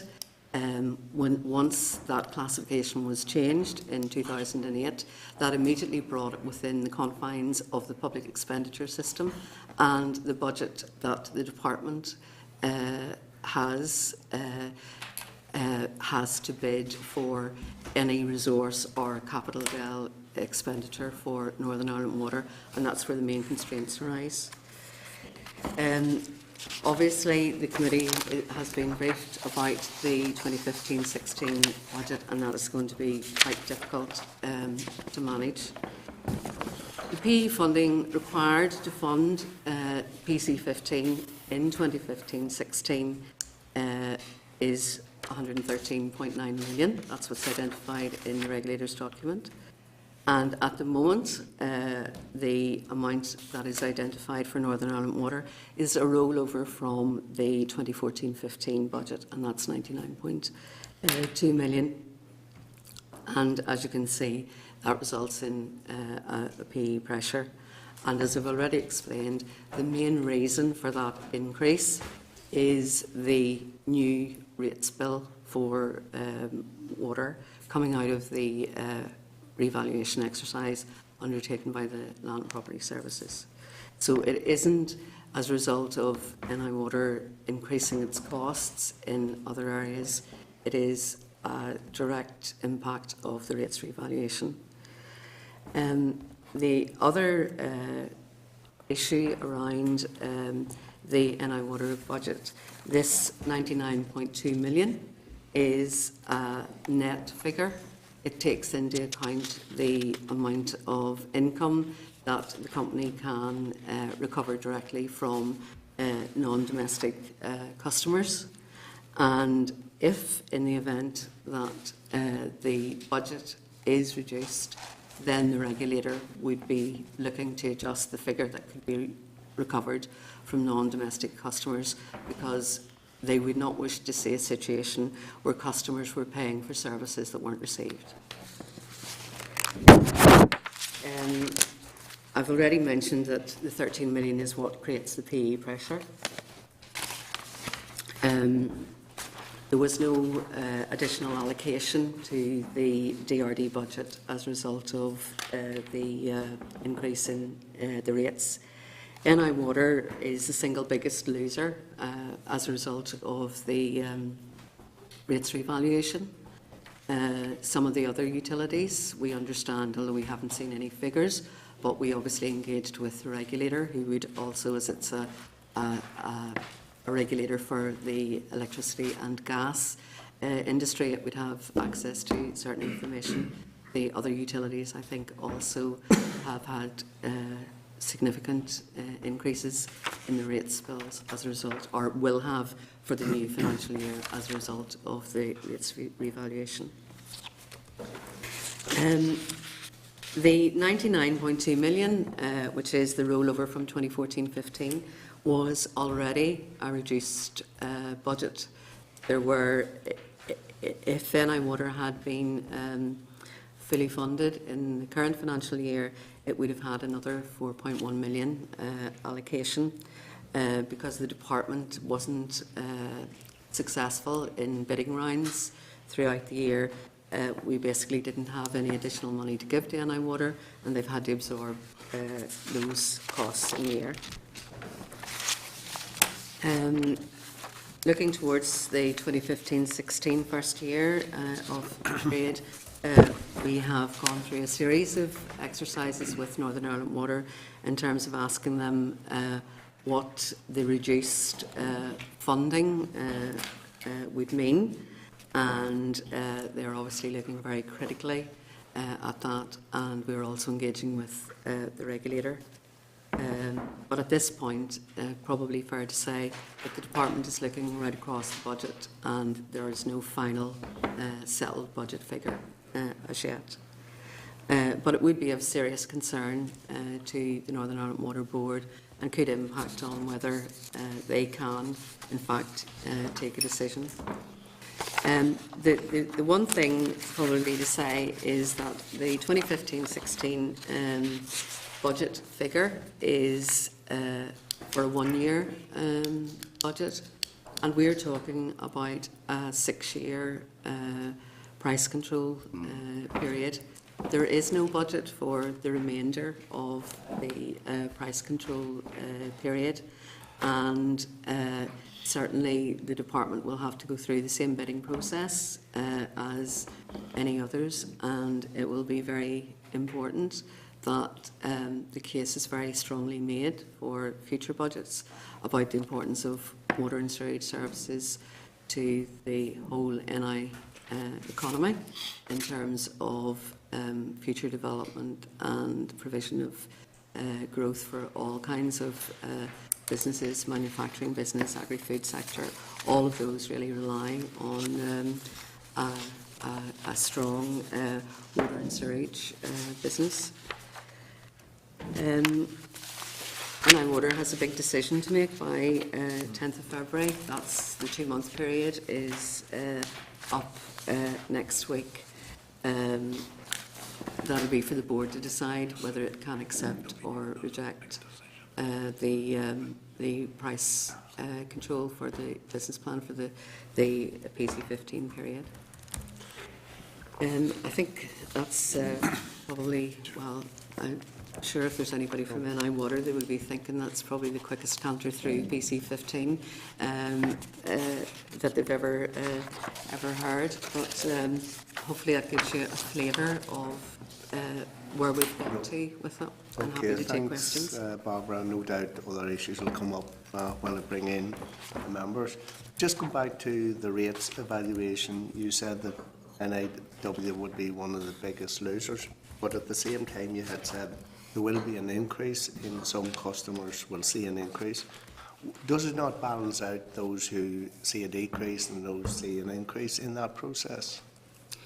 In relation to the rates revaluation, when we started on this work with the Land and Property Service team who are working on this, there had been a perception that there might have been sufficient winners and losers within the public sector, that it may have been offsetting. One of the main reasons why the decision was taken to embark on this was because of the downturn in some of the high streets around Northern Ireland, and in particular in Belfast, for example, in Donegal Place, where perhaps there are has been an exodus of the main shopping GB companies to the likes of Victoria Square, and there are a lot of charity shops, and that has impacted on the rateable valuation and the attractiveness of the environment. So those areas, high streets and large retail, are likely to be the recipients of a reduced rates bill. Some other, for example, in the licensing trade, there's been a significant downturn in some businesses, for example, in rural areas, whereas there has been a growth in areas like Cathedral Quarter. So it's almost as if the offsets are happening within those sectors. But whereas we'd hoped at the outset that there may have been some money within the public sector, that has not transpired. So although we put up a very strong argument, as we thought, we certainly invested significant time and effort with Land and Property Services in trying to explain the very unique funding arrangements that exist for Northern Ireland Water and the impact of the governance, the high level of subsidy that we pay, but the fact that that subsidy includes some circular money, because the company in turn pays a dividend to the department. It also pays interest on loans to the department. The loans are in place since 2007. For the first 3 years, the interest rate was around 5.25%.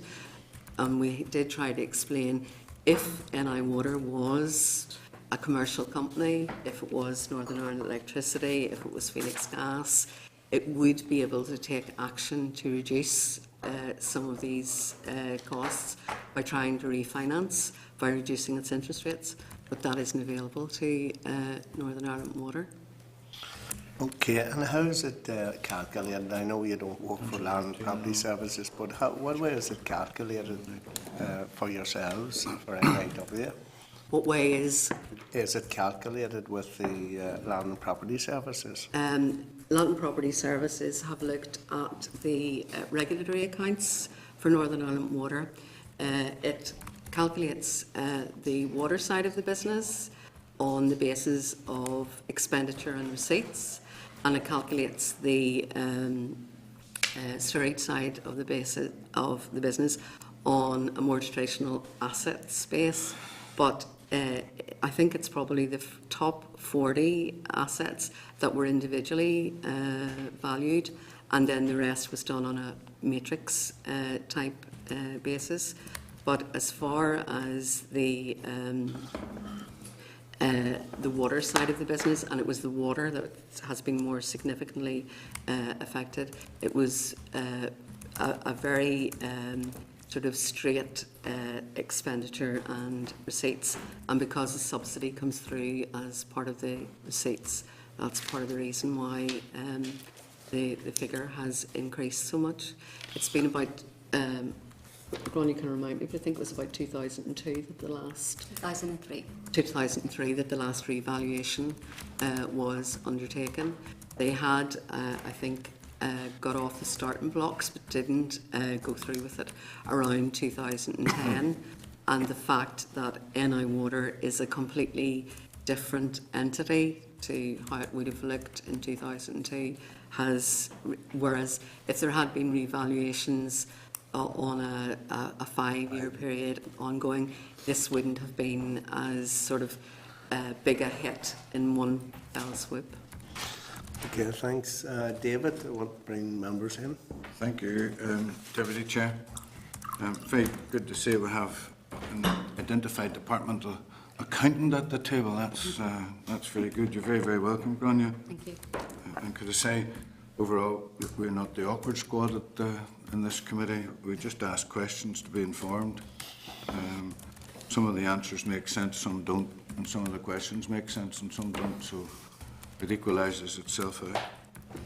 On the final budget, as you've listed 2015-2016, will the recently announced pay awards impact on this budget? NI Water puts a budget to the department for approval before the 31st of March each year.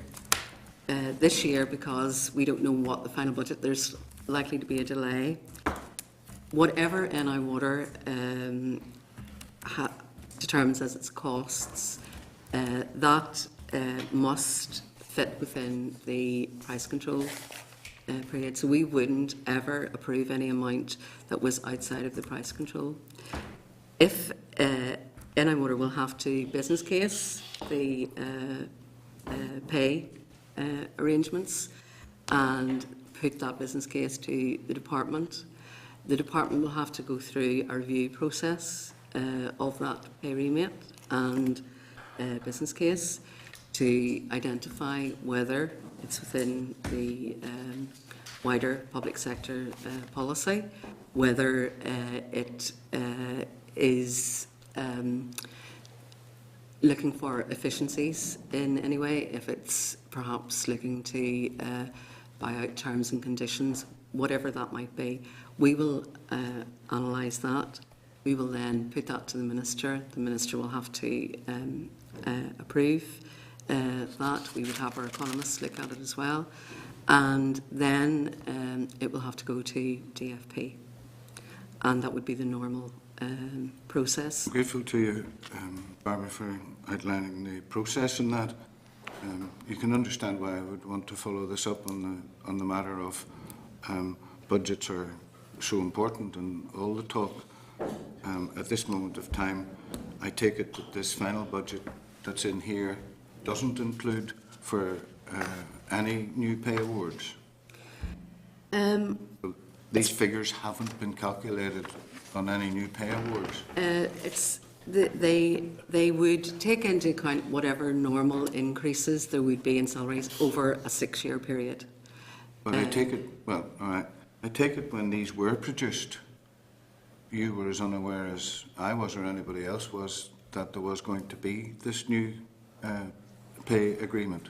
So it couldn't be in here. The basic public sector policy of an uplift or 1%, whatever would have been factored into each year's figures in terms of what staff and post costs would be. I understand all that. That would be there. We can only, if there's anything over and above that, that would have to be. That would have an impact then. That would have to be investigated. Okay, thank you. We'll wait and see on that. I wonder, could you just take me through to be sure the company's solvency situation?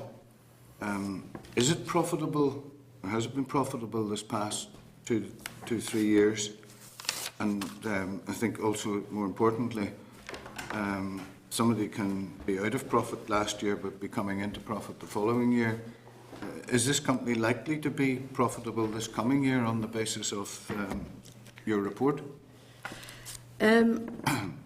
Because NI Water gets so much of its income from the department in terms of... well, from me it gets most of its money from... in terms of subsidy. On paper, the company looks very profitable, but from those profits, the company has to pay the dividend back to the department. That's a return on the department's investment. Maybe if you mind, I could shorten the question.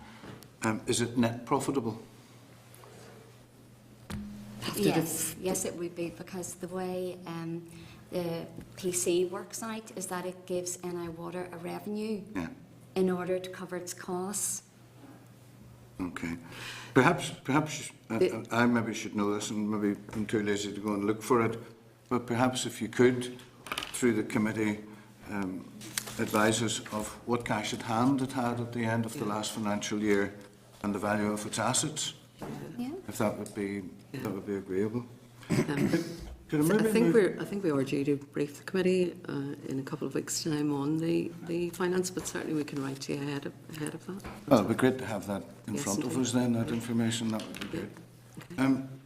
Sorry, if I could just say, in terms of profitable, it is not it would not provide any additional spending capacity for either Northern Ireland Water or the department.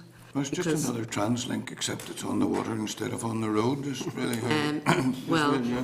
what I would say is because of the unique arrangements, NI Water can't spend any money unless we have PE I cover. appreciate that. I Yeah. appreciate that. And that's where the difference comes. Okay. The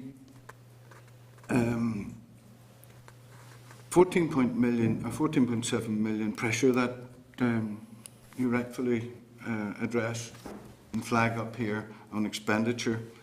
There's a couple of questions around that. I assume that it was you that they confronted. So could you detail on what grounds did the company resist the funding reduction? Sorry, well, 14.7 is for the 15-16 Yeah. year, on the grounds that the regulator had identified in the final determination that for NI Water to deliver the objectives and projects set out in its PC15 business plan, that it would require that level of funding, and that level of funding has been increased as a result of the significant new rates bill. Okay. It all, and perhaps it's for the next time that we maybe meet, but it all relates, as far as I'm concerned, into the eating in of profits when you see these figures here. So it'd be interesting to know what the projections would be with these things. The thing that was concerning me, and I couldn't understand it, was where you say in your document, so and maybe you could explain that you say that there's likely to be a 6 million increase uplift from, say, the 14 million to 20 million. Yes. Why is that? Why is that 6 million? Where's that coming from? Whenever NI Water calculates its tariffs, that's for the actual charges to non-domestic customers, and then the tariffs for domestic customers are what drive the subsidy. The fact that the department would be providing less PE cover would mean that the company would be forced to reduce its operating costs. So the regulator, I think I mentioned this earlier, would be very unlikely to allow the company to recover from non-domestic customers for services that the company wasn't providing. Okay, I fully get that. So is it fair to say that with these pressures which you've identified, and certainly I recognise, that the additional pressure of pay awards has to be factored in here once you know what it is? Once we look at the business case, the costs will have to be included in NI Water's budget. And what it's like any other expenditure or efficiency requirement, that would be a task to be managed by the company. A tasking question. How efficient are you in getting all this done and having it to the Minister in time to tell us in 2 weeks' time when we meet what the pay award is? It very much depends on the quality of the business case that we get from... Have you received, you're working on it now? We haven't received it yet. We may have a first draft today. That's... First draft, right? First, a negotiating draft? a first, I would term it as a work in progress draft, Okay. because we will need to review and see if there are any further information that we require. Okay. Well, does that, I don't want to put you right in the dock, but does that mean that you will or will not have some ideas into... I really can't say until I see the quality of... Would you try hard for us to have it for... Our Minister, our Permanent Secretary, and the DFP Minister and DFP Permanent Secretary have given an undertaking that we will endeavour to fast-track the work on this. Listen, that's very helpful. Just one other thing, Chairman, if I may. Stated here that PC15 will bring about lower charges. Now, that's the best news I've heard for months about anything. I mean, I think that's great news, and I can't understand why it's not out there in big headlines, and this minister, who's always rushing to trip himself over looking for publicity, actually isn't out there on the trains signalling lower charges for water. When are the lower charges coming?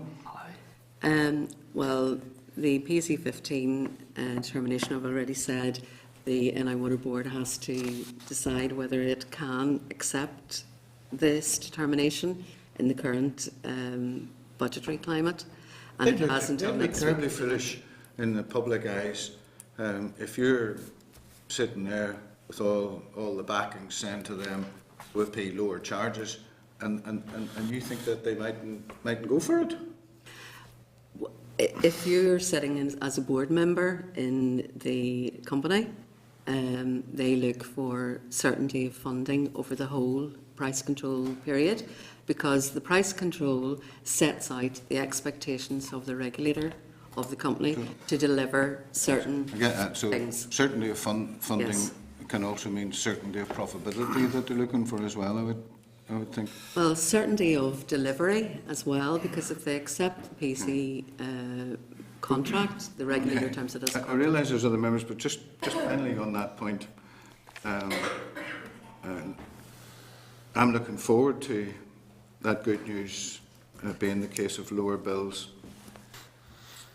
Does that mean that resulting from or as a consequence of lower bills, if we get that far, right, that means that the subsidy will be reduced? It depends on a number of. My recollection is that the subsidy may go up by about 1 million over the PC period.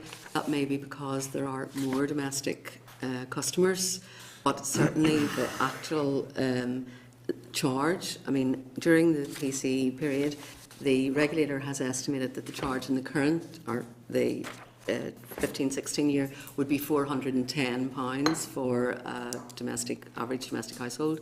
That will reduce to £365 by the end of the period, not allowing for inflation. So that's what the trajectory is. It depends on how many more domestic households there might. I know it won't remain static, but if it did on the scale, that would mean that the subsidy would be coming down as well in terms of need. Right, David. That's been very helpful. Okay, thanks. You can shut me up there, so I was just I'll stop that. That's giving you too much latitude. Thank you. Cathal. Didn't leave very much there, David. Thanks very much.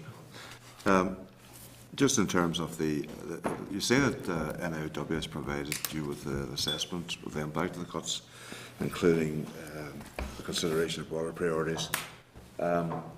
And just could I ask you, in terms of the KPIs, what specific KPIs there might not be met, do you know? May not be met going forward. Fully funded. Well, I suppose some of the environmental compliance, they will retain their priority of the drinking water quality, but there may be some of the environmental compliance that could be put at risk. But that would be very much depend on the decisions that were taken by the management as to where they would affect the reductions in costs. But obviously they would be mindful of their statutory duties under the legislation.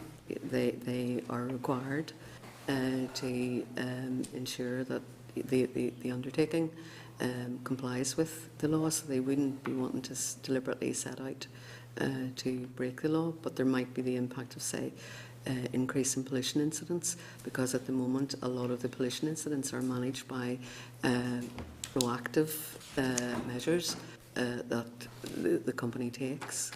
Yeah. Now, might that be a false economy in terms of infraction?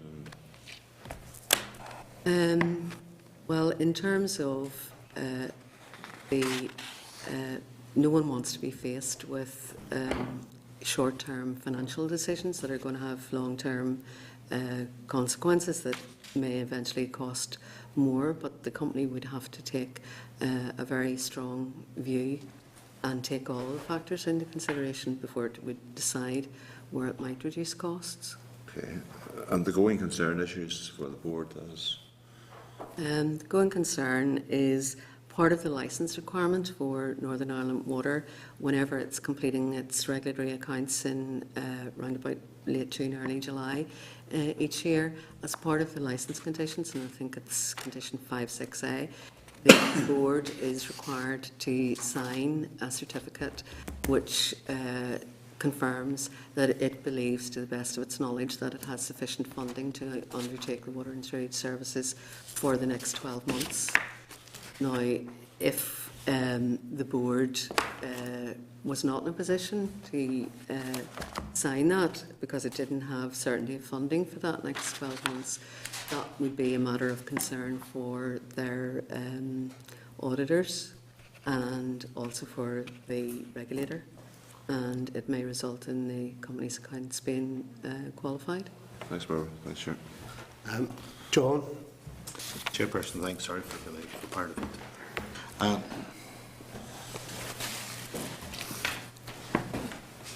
Barbara, how close are we sailing to the wind in terms of future breaches of environmental compliance relating to the European Union? At the moment, the company is meeting, obviously, its compliance targets. The investment in the likes of the Ballycastle works, once something comes on the European Commission's radar, you have to have a plan in place in order to convince them that you have got investment in the pipeline or works that are being designed to reduce the level of pollution or whatever it is that's occurring. At the moment, I'm not aware of any other specific areas. There have been issues around water quality in Belfast Lough, and I know that there are reports due, but really until we know how the Commission reacts to some of that information, at the moment we don't know. Well, I'm certainly not going to be a spy for the people, but I do know that there's a large number of towns where the sewage capacity is now at maximum. One of them is Kilray, and we have the embarrassment now of reintroducing septic tanks in an urban area. Now, I don't think you have to be Euclid to know that that's going to be an issue in the future. It's an issue at the moment for the people who are having to invest thousands of pounds in septic tanks because they can't connect to the main. But I imagine that the European Union, as they've done in other countries, are not going to be too happy when they discover that through lack of investment, not just Kilray but other towns have no capacity.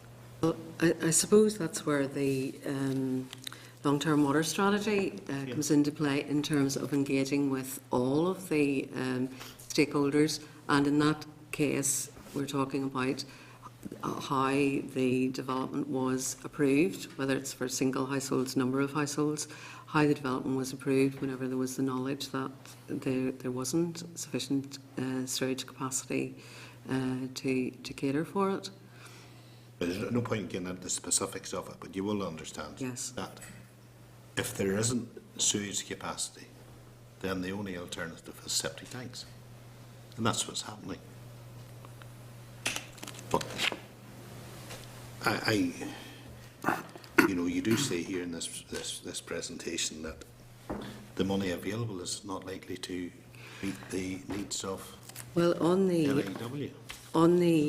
What do we do in Kilray with our new septic tanks? Shiny and modern and fiberglass and all that, but still septic tanks. On the the capital side, we're focused mainly on the resource side. I mean, on the capital side, there is likely to be some reduction in the budget. Although NI Water's capital programme has been developed over the PC period in consultation with all of the stakeholders, taking account of all of the environmental requirements, whether it's drinking water, whether it's street services, and any decisions on slowing down implementation of capital projects would be subject to, once the price control is in place, change control processes so that all of the stakeholders are consulted about any changes, so that sometimes whenever you're running a big capital programme, some schemes it's very difficult to get planning permission from, to get land for, whatever. So some schemes would have to be substituted, and that would be part and parcel. But just the same way that if you had to reduce the capital programme, that would have to be sanctioned by the stakeholders. I hope you're not suggesting, I'm sure you're not, that if NIW fails to provide the capacity, then you don't have any development. Well, that's one of the things that would be a matter for the planning authorities rather than for NI Water.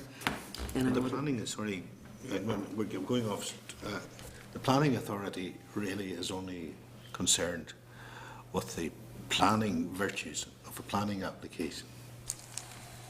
They have no control over the sewage connection. It's your department. Is that?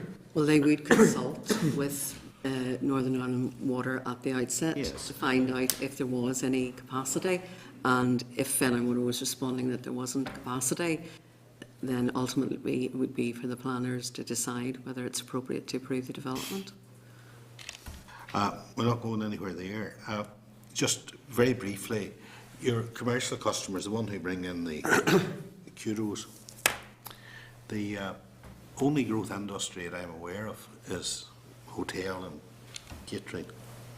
Have you any idea of many hotels, small, medium-sized hotels, are absolutely struggling to pay their water bills because of the high cost of the sewage element?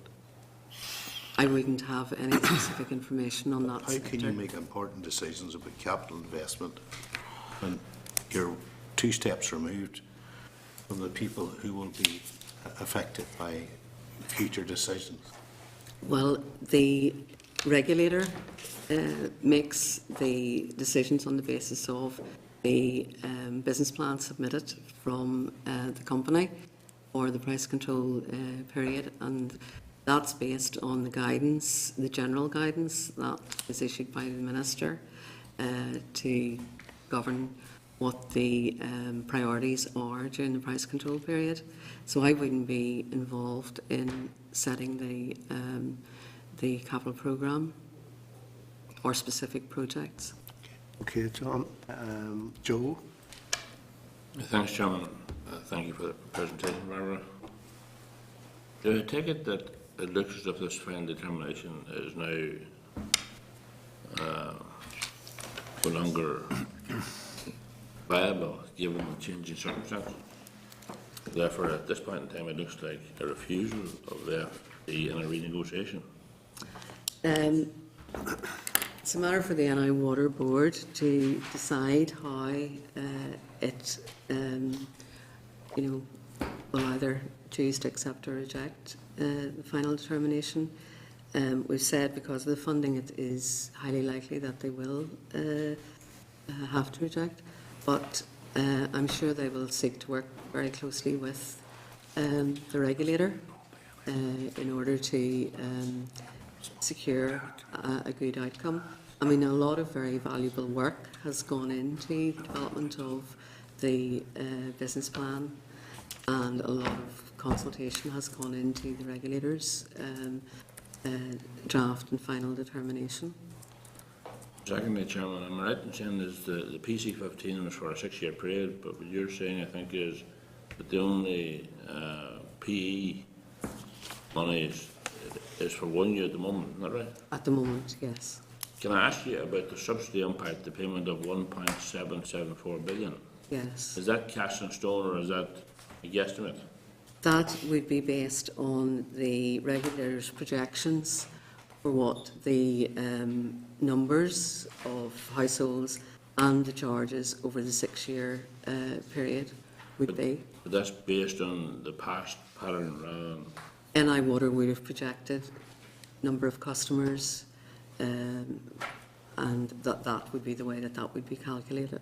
And finally, in relation to your operating costs being projected to drop by 5.1 million, is that now out the window as well?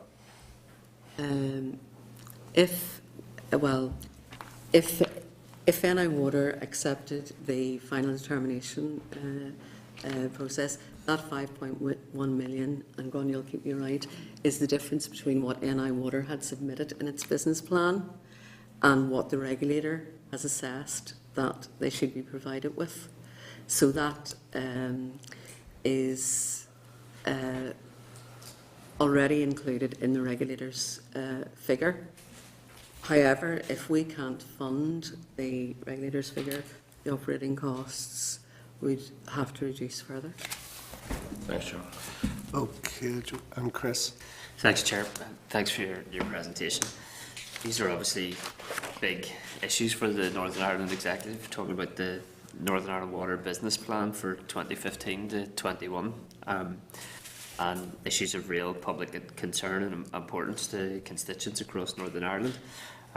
It's quite concerning, therefore, to hear that the Department for Regional Development says that it's going to be unable to provide sufficient funding for Northern Ireland Water to operate for operating costs and capital costs during this period. And we also, correct me if I'm wrong here, that this price control and planning is based on the fact that the Northern Ireland Water budget for 2015 to 16 has a 14.7 million pressure. So what is the likely impact on the business plan, the price control, by the inadequate funding for it?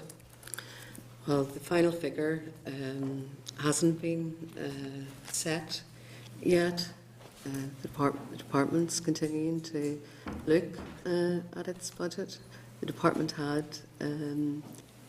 bid for additional funding for Northern Ireland Water, specifically highlighting the increase in the rates bill.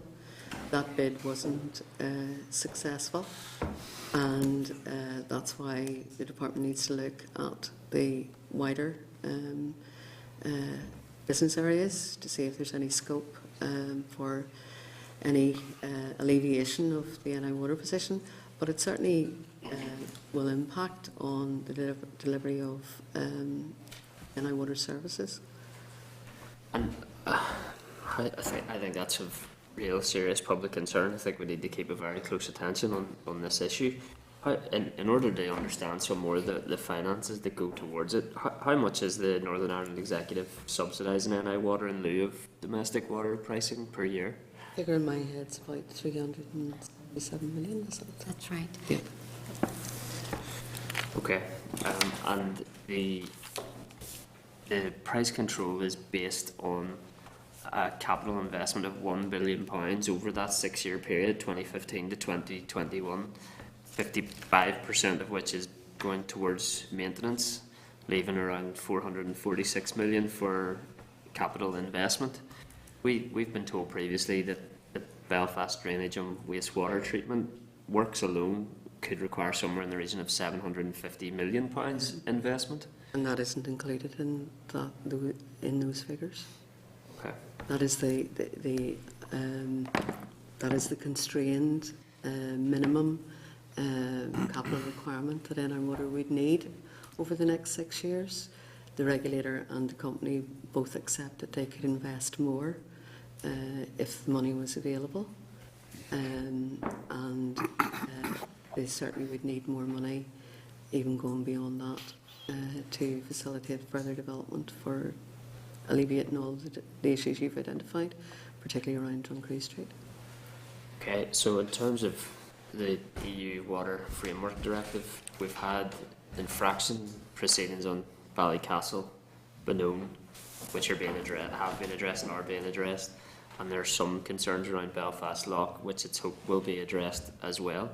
You have approximately 300 million deficit in terms of what has been calculated as required for Belfast drainage and wastewater treatment works, and we have an ongoing executive subsidy higher than £300 million per year in lieu of domestic water pricing. So is there no need for serious reform of the executive approach to water provision in Northern Ireland?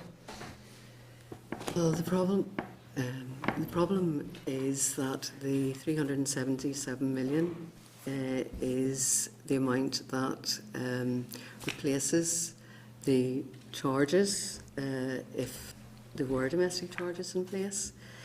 If there were domestic charges in place, the whole accounting for Northern Ireland Water would be completely different, because that would mean it would be no longer a non-departmental public body. It would no longer come within the public expenditure constraints. The department would only be required to include in its fee budget whatever small amount of subsidy might be required, for example, for vulnerable customers, and whatever loans the department would have to provide. The only year that that arrangement applied to Northern Ireland Water was in 2007-08, and that was at the time whenever the company was given a budget, and it was up to the company to decide how that should be allocated between resource and capital. And as I said, the department had to cover whatever there was subsidy and whatever. And at that time, the plan was that if charges were introduced, that level of subsidy would have been reducing over a 3-year period with phasing of charges coming in. But once the decision was taken not to introduce domestic charges, that completely changed the whole climate as far as the public expenditure constraints that Northern Ireland Water have had to operate within.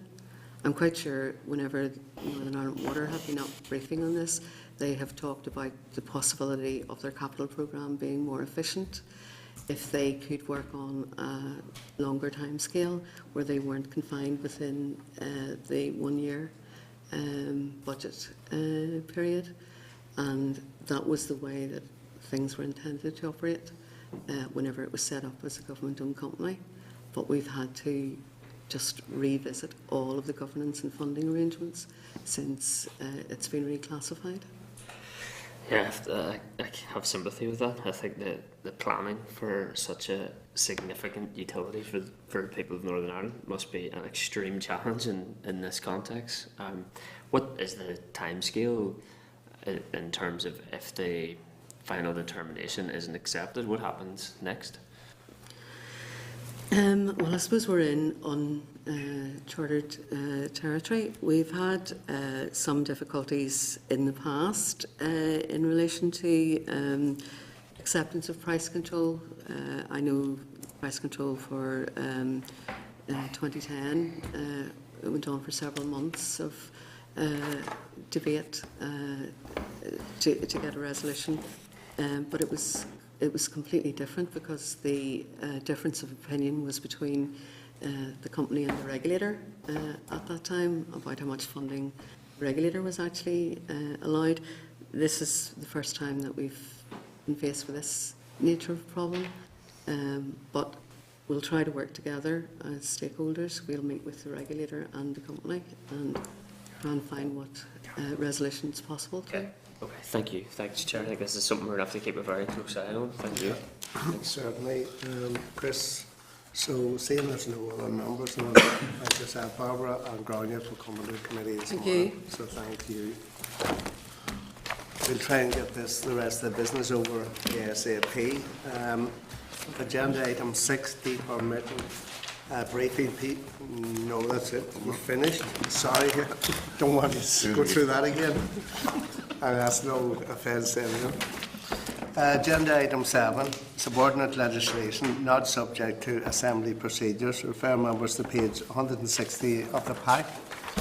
Ask members to note the parking waiting restrictions, Derry Londonderry Order NA 215, the one-way traffic Belfast Amendment Order NA 215, and the waiting restrictions Portadown Amendment Order NA 215. So, just to note, agenda item 8, SR 215-13, the level crossing Cullibackie South Order NA 215. Refer members to page 171 of their pack. Inform members the committee considered the SL1 at its meeting on the 7th of January 2015 and no issues were raised. The order has subsequently appeared without comment in the Examiner of Statutory Rules report, which can be found in today's table of papers packed. Put the question to the members that the Committee for Regional Development have considered SR 215-14, a level crossing Cullibackie South Order NA 215, and has no objections to the rule. Okay. Agreed. Agenda item 9, any other business? Chairperson, recently we were given a list of towns where TransLink was considering withdrawing bus service. One of those towns, Limavady. I wonder, could we write to the department and ask what discussions they've had with TransLink in relation to that proposal? We can do that then. We would, and I was going to say that one of the towns also was Enniskillen, and I think Yes, we'll that's ask grand. about all of the towns All that right, was on that thank you. list. Anyone else? Any other business? We're on to next week. Yeah, that the committee will take part in the tour with the Belfast Taxi Hire to see firsthand issues surrounding taxi ranks in Belfast, and this is something that was postponed because of the emergency committee meeting on NAW. Sorry, Chair, I can just point out that there is the potential that plenary might go into the Wednesday of next week. But if it were possible at all for members, or for some members, to attend that rather than have to cancel it for the second time, it would be appreciated. Yeah, so therefore we meet here at 10 o'clock next Wednesday. So just before I finish, is there any more updated full work plan available? Just to It should be up to date and on the website. I can give you a copy of it. It's okay. Yeah. Okay. So therefore the meeting's closed. Thank you.